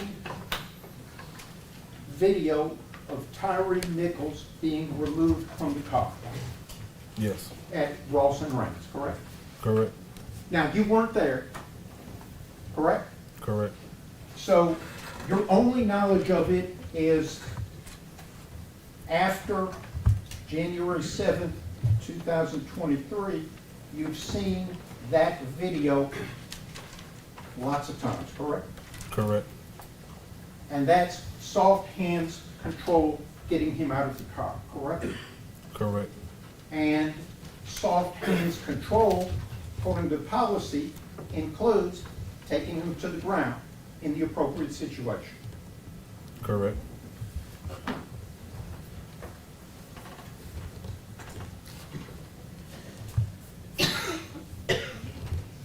Now, you were on Scorpion Team 1, January 7th, 2023, correct? Correct. And you've been with that unit since its creation by the chief of police, correct? Correct. As a matter of fact, you were with its predecessor before Scorpion was created, the CAT team, Criminal Apprehension Team. Correct. And on January 7th, 2023, two-man car with Beam, correct? Yes. Correct. You're driving, he's in the passenger seat. Correct. And that's when you hear call out over the Scorpion channel, got a man running, been pepper sprayed, tased, running southbound on Ross, correct? I think it was just a general precinct channel, but that's what I heard. Okay, dispatch Yeah. It was. put it out to everybody in the area, correct? No, the officer. We were using the precinct's radio frequency, not a private one. Okay. So, as a Scorpion officer, you had the ability to switch between whatever precinct you're in at that time or your encrypted channel, correct? Correct. Okay. So you believe that it was over the precinct channel that you heard the call out? Yes. Okay. And at that time, you're somewhere, Kirby Meadows, a couple of miles away with Bean, and you had somebody you intended to arrest in the back seat of the car. Correct. You let him out, let him on his way, and you and Bean responded to this call out, correct? Correct. And that was proper policing following your training. Correct. I mean, officer needs help, suspect running, been pepper sprayed and tased, tells you there's been a fight with an officer, correct? Correct. And you were trained to respond to something like that. Help your fellow officer, correct? Correct. And that's what you did. Correct. Followed your training at that moment. At that moment. And at that moment, following your training was good policing. Correct.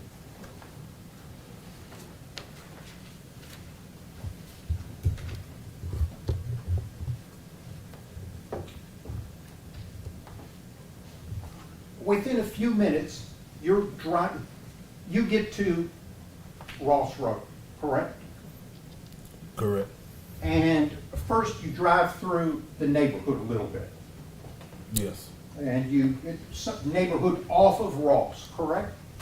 Correct. And you're south of Raines, correct? Yes. Okay. You never went north of Raines on Ross as part of responding to this call. I don't believe so. Okay. after all, the call was running southbound on Ross from Rains, correct? Yes. Okay. And you take a left turn off of Ross and drive through a neighborhood. Yes. You don't see anything that you connect with this suspect you're looking for, correct? Correct. And neither does Bean. Correct. You end up back on Ross Road driving south, correct? Yes. And in your rear view mirror, you see somebody that meets the general description of the suspect walking southbound on Ross, wiping his face, correct? Yes. And you make a U-turn. Correct. With that U-turn, you're on Ross, now facing north, just north of what turns out to be Castlegate Lane, correct? Yes. Windows rolled down. The windows were initially up because it was chilly out, right? All right. Windows rolled down, some combination of you and Bean, hey, to the guy you'd seen in the rearview mirror, correct? Correct. And he takes off running. Yes. Bean pops out of the car, takes off running after him. Yes. You park the car, get out, go back, lock the car, and take off running. Yes.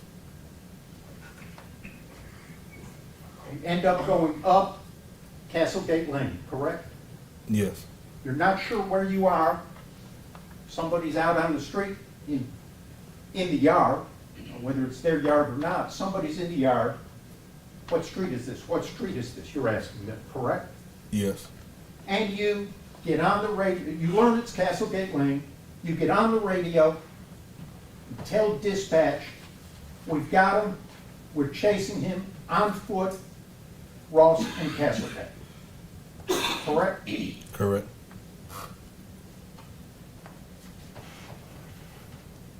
And again, you're engaged in good policing at this point. Yes. Responding to a call for a suspect who's fled from officers at Ross and Rains, correct? Yes. And now he's fled from you and Bean at Ross and Castlegate. Correct. You get, what, roughly a block up Castlegate is Bear Creek. Yes. You get there, Smith, Bean, and this person who's run from you and Bean are on the ground. Correct? Yes. And at that point, good policing is detaining this person, correct? Yes. You had a lawful basis to detain him. Yes.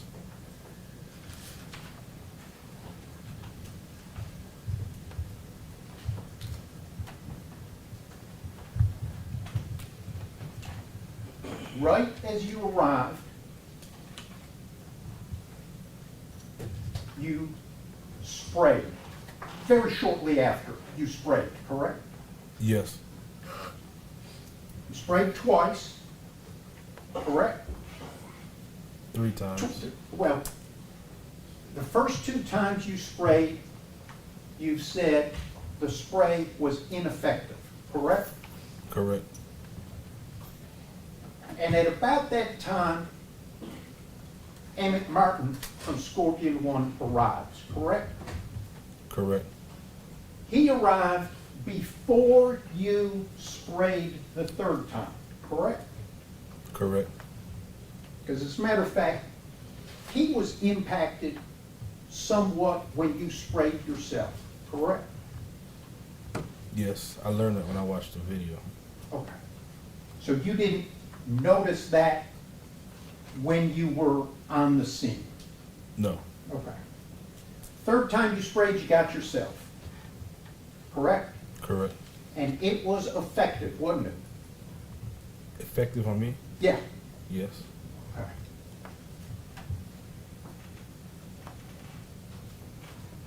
Caused your eyes to burn, face to burn, difficulty breathing, correct? Yes. And over the next several minutes, I think you testified, it would reactivate, it would sort of flare up, Yes. okay? And that's something you were trained in the academy would happen with pepper spray, correct? Yes.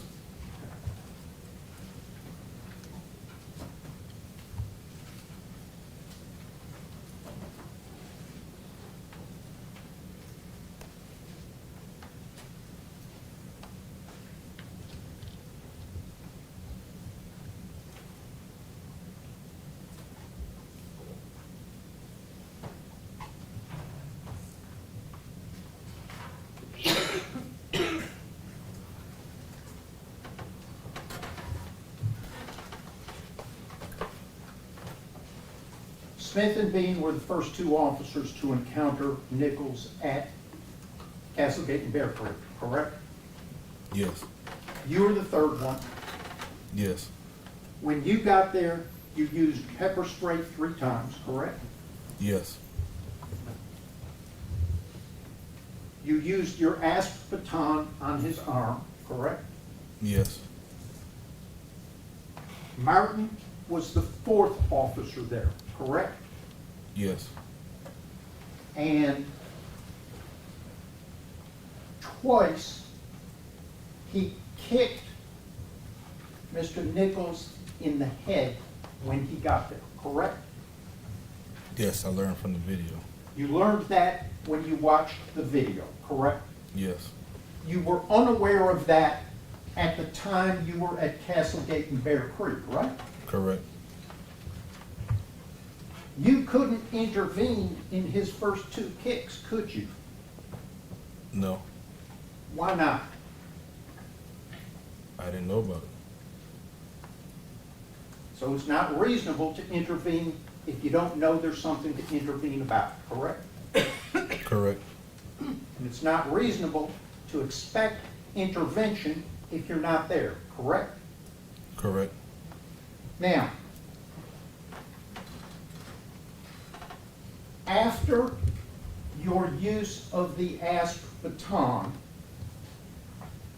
while you were at Castlegate and Bear Creek, you are aware that Martin punches Mr. Nichols in the head, correct?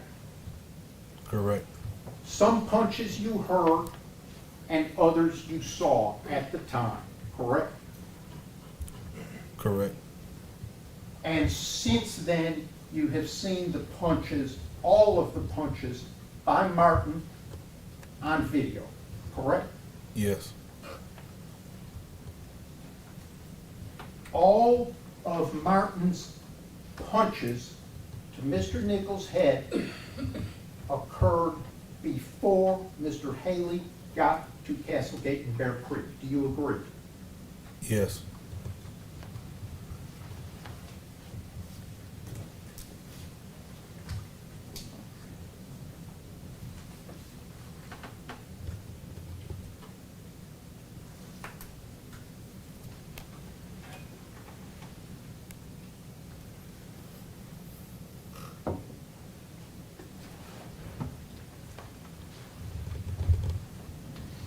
When did you learn who this suspect at Castlegate and Bear Creek was?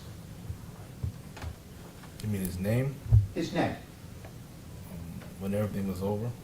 He was handcuffed? After he was handcuffed, When the paramedics went to see him?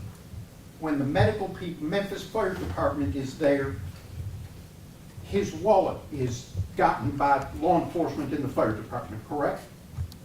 Oh, I don't remember how. I don't Well, know. it's from his wallet that people learned his name on the scene, correct? Okay. I don't know how they got it, but I don't know how it was received, but I got information that was Tyre Nichols. Okay. Was there any plan before the traffic stop at Ralston Rains that you're aware of to find, detain, and injure a Tyre Nichols? No. To your knowledge, did any members of the Scorpion team have knowledge of who was driving the blue Nissan Sentra that was stopped at Ralston Rains before he was handcuffed and detained at Castlegate and Bear Creek? Not to my knowledge.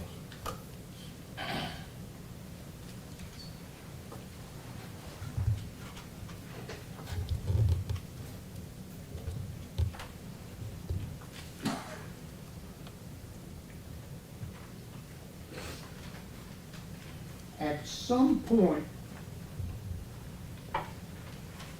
your lieutenant, your immediate supervisor, Lieutenant Dwayne Smith, arrived, correct?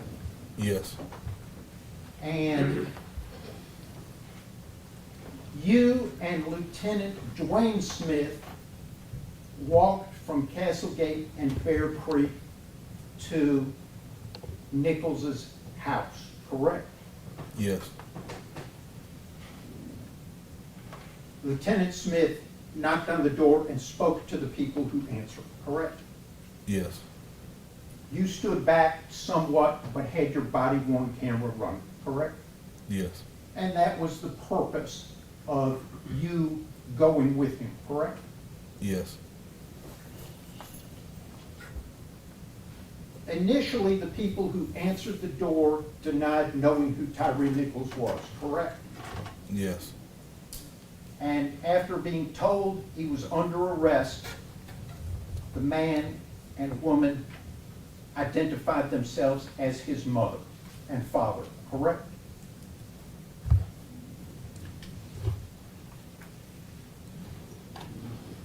I'm trying to remember how it played out. Hold on. Would watching the video help refresh your recollection? Yes.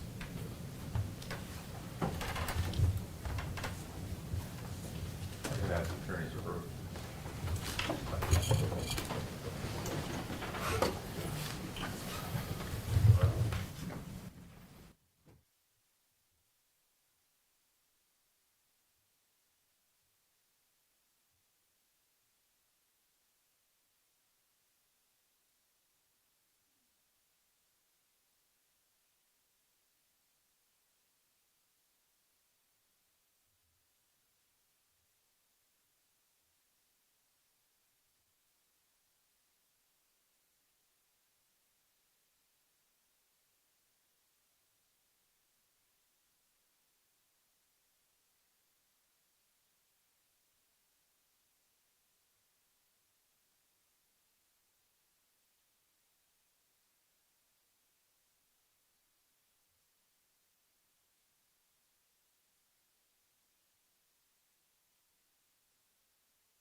Could play a portion of your body-worn camera Okay. and then ask you some questions, okay?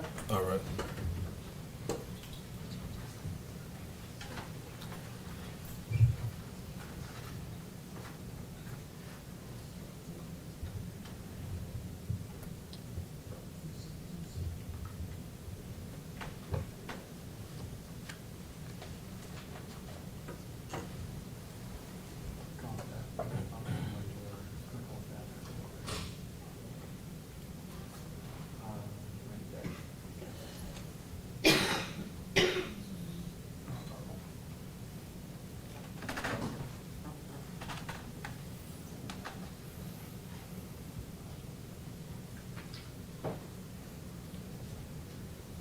Your laptop. You can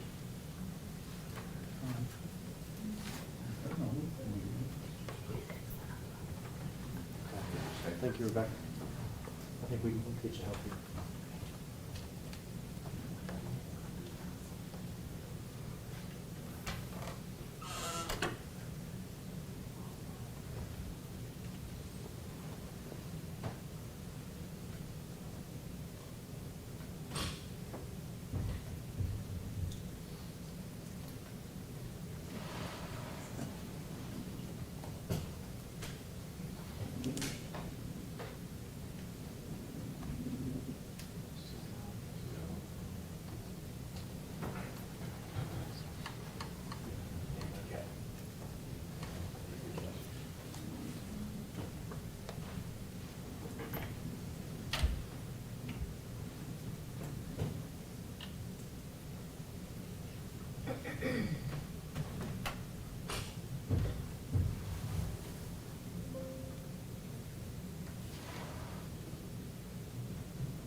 Memphis Police.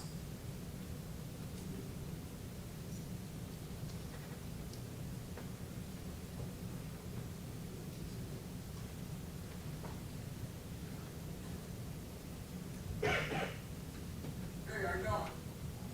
All right, let's do this. Got some on this bar. That's you take the deal. You think for the Tyre Nichols? Okay. You not guess how long you been living here? Oh, okay. All right. We got the reason I'm asking, we got this guy that's in custody, and he showed me the address. I guess he's supposed to give him supposed to be.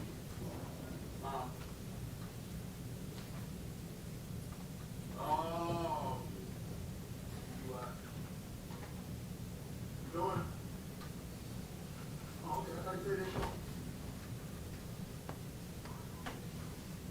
You got my parents or who you got? What's your name, man? How you spell that?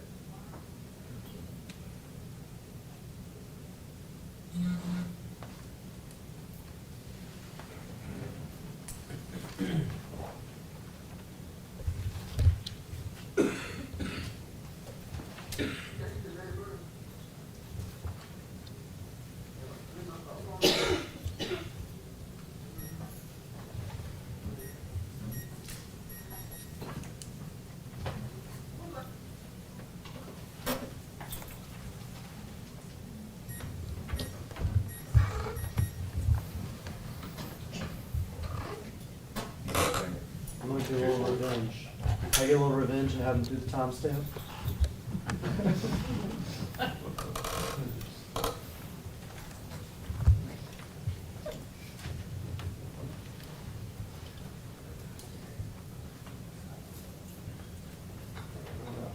Yes. Oh, no, I withdraw that. It started at 20:57:35, and it ended at 20:57:33. That was on Officer Mills's body worn camera.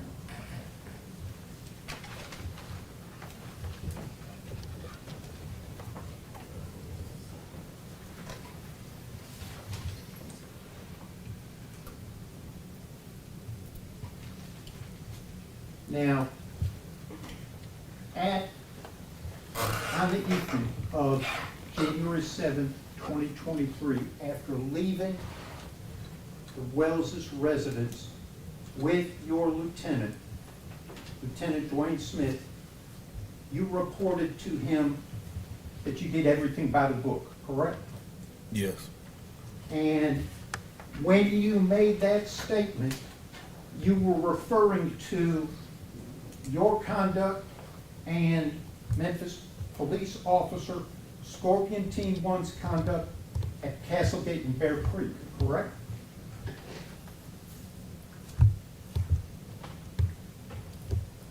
Did I say me or we did everything by the book? You can speak up a little louder. Did I say me or we did everything by the book? I don't remember what I said exactly. That's what I'm asking you. Well, let me play a different section of this body-worn camera. And this is your Mills's body-worn camera beginning at 21:04:03.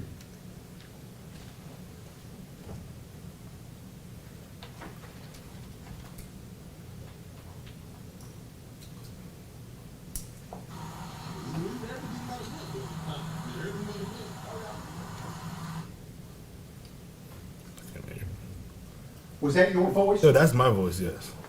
The video ends at 21:04:08. Yeah. Yes, I said that.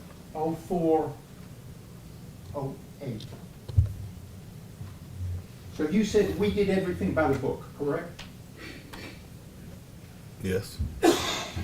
What were you telling Lieutenant Dwayne Smith at that time?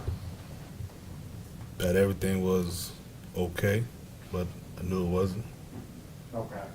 When you were telling him everything was okay, as you sit here now, you're saying you lied to him, correct? Correct. But when you were telling him everything was okay on January 7th, 2023, what were you referring to? What was everything?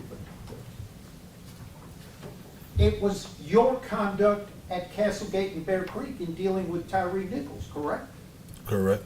And it was your fellow officers' conduct at Castlegate and Bear Creek dealing with Tyre Nichols, correct? Correct. And that covered all of the force. When you were talking about the entire interaction with Tyre Nichols at Castlegate and Bear Creek that evening, January 7th, 2023. Yes. And Mr. Haley was there arrived several minutes after you did, correct? Yes. He arrived after Mr. Nichols was initially engaged by Justin Smith and Tadarius Beatty, correct? Correct. And he arrived after you got there, because you were the third officer, correct? Correct. And he arrived after you used the pepper spray all 3 times, correct? Correct. And he arrived after you used the asp baton, correct? Correct. And he arrived after Emmett Martin punched Nichols in the head 5 times, correct? Correct. And having seen video afterwards, he arrived after, as Mr. Hackerman says, Emmett Martin soccer kicked him in the head and kicked him a second time, correct? Correct.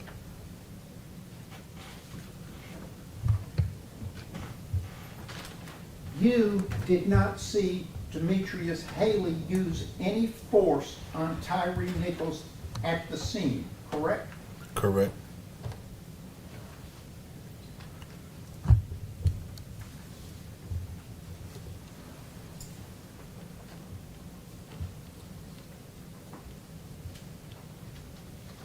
Now,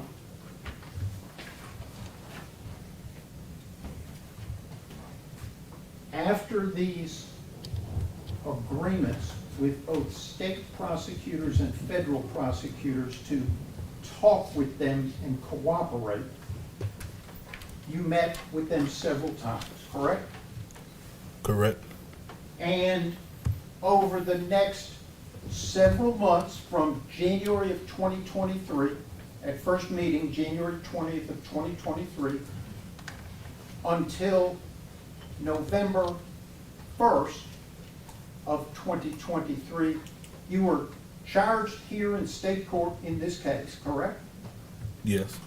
And then you were charged in federal court with 4 charges over there, correct?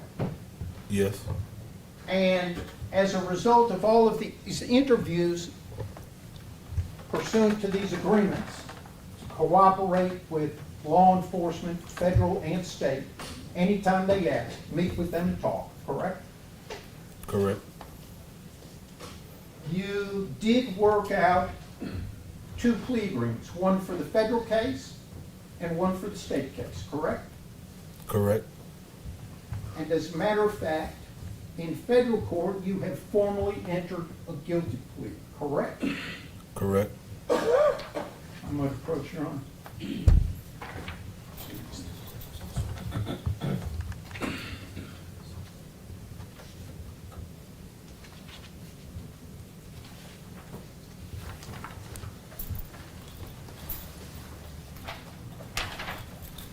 Good.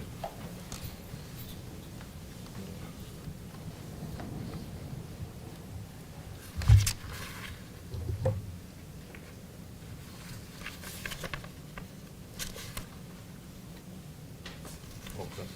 You recognize that document, correct? Correct. What is it? It's a memorandum of plea agreement. It's your written plea agreement over in federal court, correct? Correct. And you've signed it, right? Yes. It's got your signature. Yes. And pursuant to that agreement, on November 2nd, 2023, you pled guilty to 2 charges in federal court, correct? Correct. And one charge that you pled guilty to was violating Tyre Nichols' civil rights resulting in his death, correct? Correct. Count 1 of the indictment.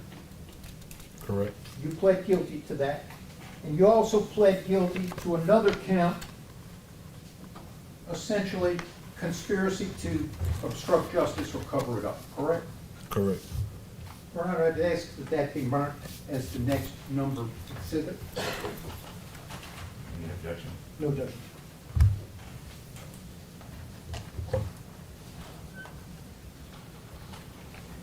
Show the 3-page guilty plea of Mr. Mills in federal court as exhibit 16.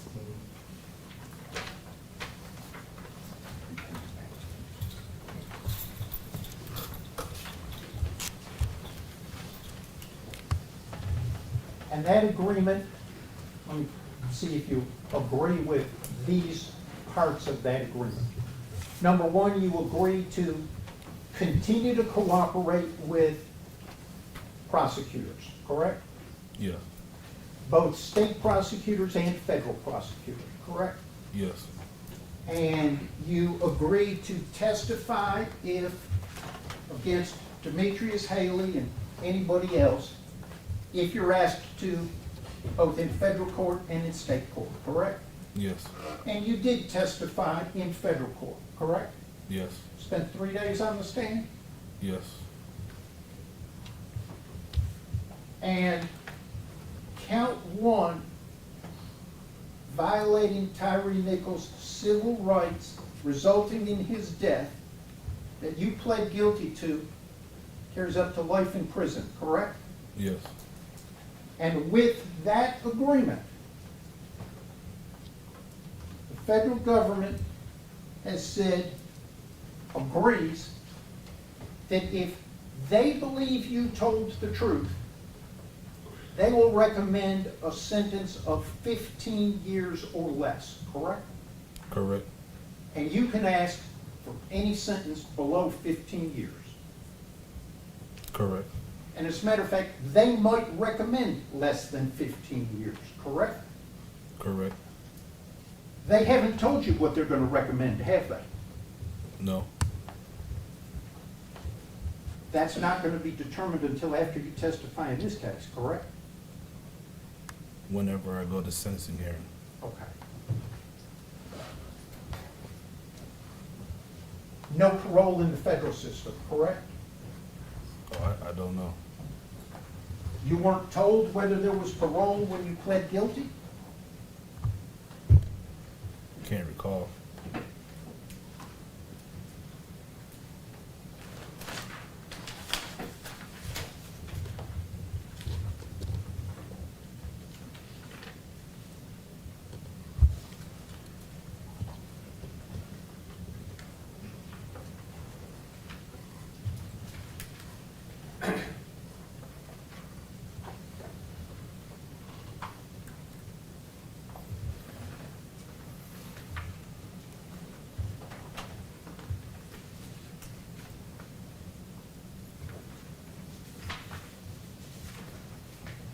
court's indulgence.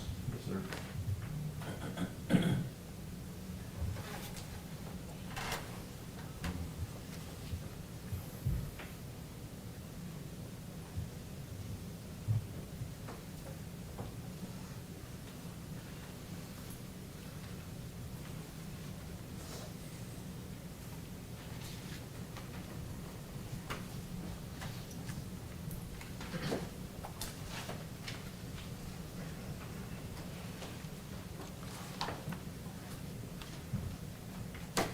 Do you recall when you pled guilty in federal court, being put under oath and asked questions by the judge?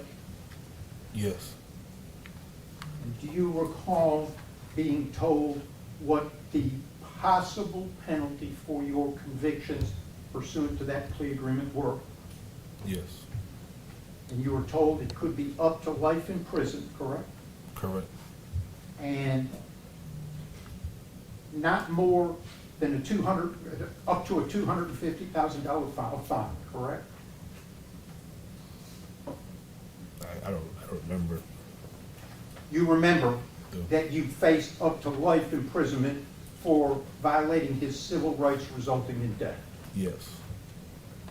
And you recall the court telling you, and do you understand that under the federal system, parole has been abolished, so there's no getting out early regardless of what the custodial sentence may be on parole? If it was said to be the yes, I heard it. You heard it. Yes.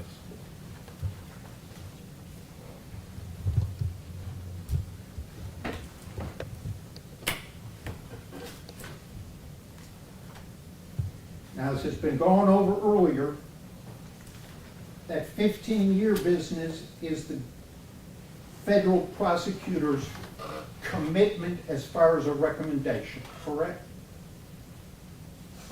They will not go over. Correct. They'll recommend 15 years or less, depending on how they feel your testimony went, correct? Correct.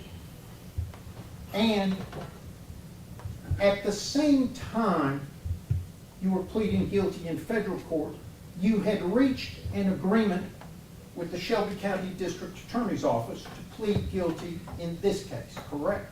Correct. And your memorandum of understanding is the written agreement you have with the state, correct? Correct.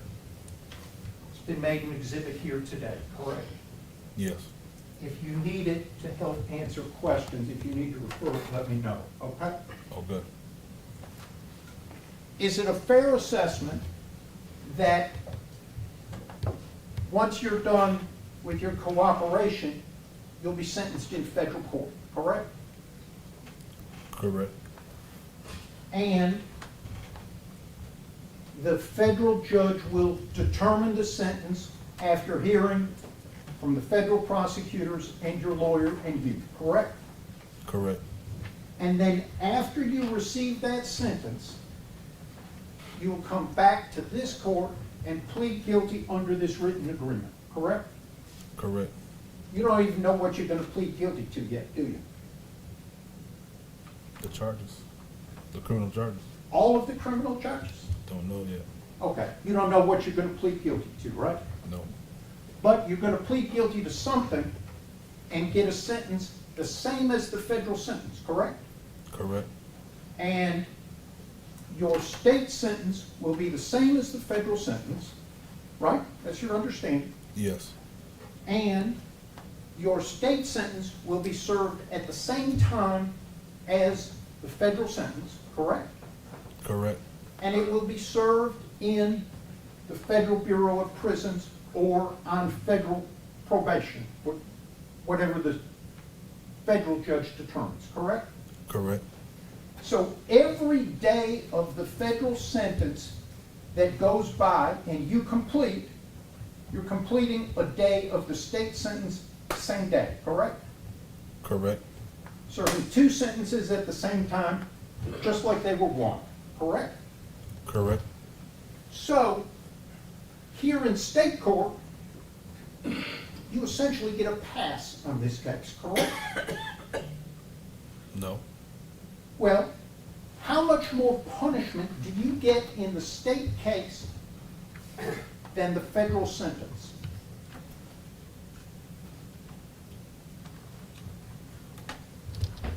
More charges on you. More charges, but not more time, correct?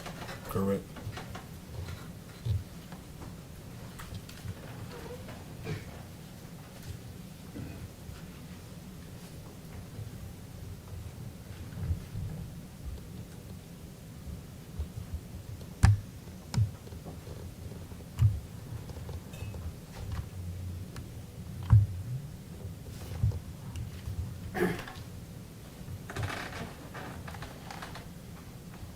The federal prosecutor and the state prosecutor living up to these written agreements and making their recommendations depends on their satisfaction with your testimony in both cases, correct? Correct. Neither one has told you they've got any problem with your testimony over in federal court, correct? I haven't spoken with them since. Your lawyers never told you there's been a problem, correct? Correct. You have no indication that the feds are not satisfied and not going to live up to that recommendation of 15 years or less, correct? Correct.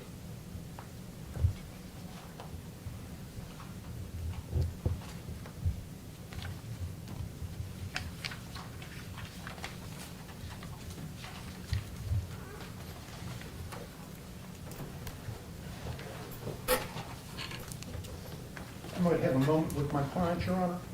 Yes, sir.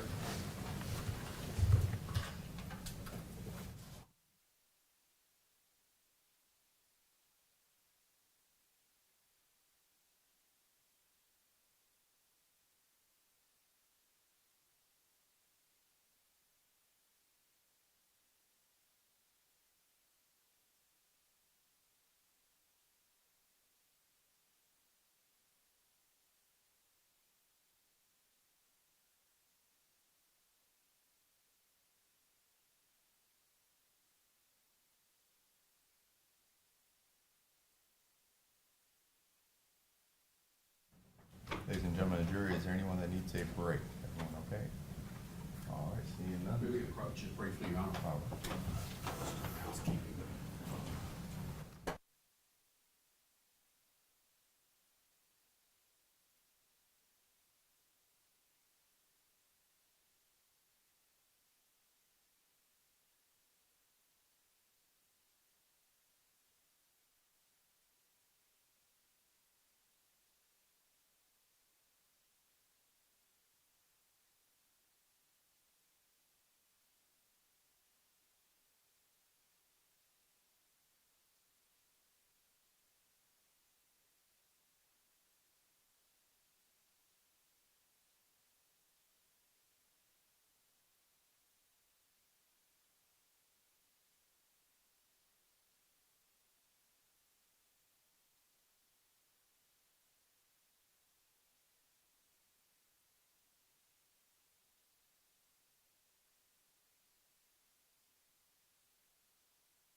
Mr. Mills, over the last however many years, we've seen each other in court quite a bit, gotten to know each other pretty well, and none of this is going to be a surprise for you because I've already asked you probably 90% of the questions that are going to be asked today, okay?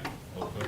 No trick questions. In fact, I'm probably going to bore everybody to tears and just read from your earlier testimony. All right? All right. You testified under oath, subject to perjury, and I cross-examined you, and you answered my questions, right? Subject to perjury? You were under oath Yes. when you testified, so therefore you'd be subject to perjury if you Okay. lied, right? Yes. Okay. And there's no, like like I said a moment ago, there are no trick questions here, okay? Okay. But you and I have already spent quite a bit of time together asking questions and answering questions. So I was just trying to give you a heads up to that, okay? All right. By the way, a little bit of housekeeping. You were asked by Mr. Stingle, would you like to see some videos in order to determine whether or not that would refresh your recollection? The first question was about whether or not the family denied knowing Mr. Tyre Nichols. Then they played that video. But I did not hear Mr. Stingle ask you, does that refresh your recollection? Oh, yes, it does. Did it refresh your recollection? Yes, it did. And was Mr. Stingle's question correct? That is, initially they said they didn't know who he was? Yes. Okay.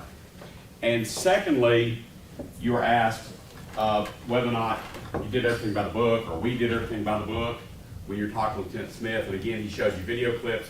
So I'm formally asking you, did that refresh your recollection? Yes. Did you tell your lieutenant you did everything by the book? Yes. All right. Now, harken back to one time before when I examined you. We went through the internal affairs statement, and then your agreement, your statements given to the FBI, and we went through all those statements. And at one point, I don't know if it was me that asked you, it may have been one of the lawyers, but you said, hey, I lied. And then I asked you, why did you lie? And that was the IEB statement, the internal affairs statement that you gave. Do you remember me asking you that? I don't remember asking you. Let me see if this helps. And your answer was, I lied because I needed this job and I needed to keep my health insurance. Do you remember that? Yes. So when you testified with me, that's why you explained why you had lied. Is that right? Yes. And is that still your position? Yes. Now, you may or may not recall from earlier court, I tend to do things in chapters. I try to keep myself organized. And so the first area that I'm going to be asking questions about are answers that you gave Mr. Heiderman during that examination. Okay? So I'm going to stick to that. I'm trying to focus on that first. Okay?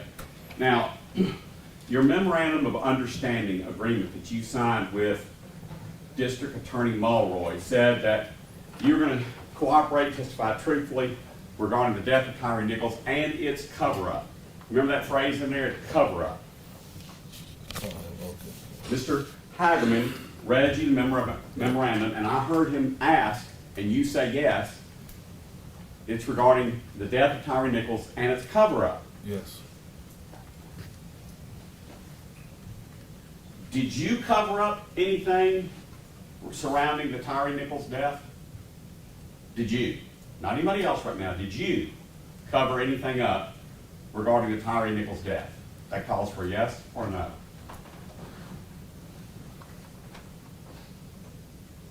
Yes. Okay. Now, Justin Smith, stand up one more time, Justin. That man right there, you sit down.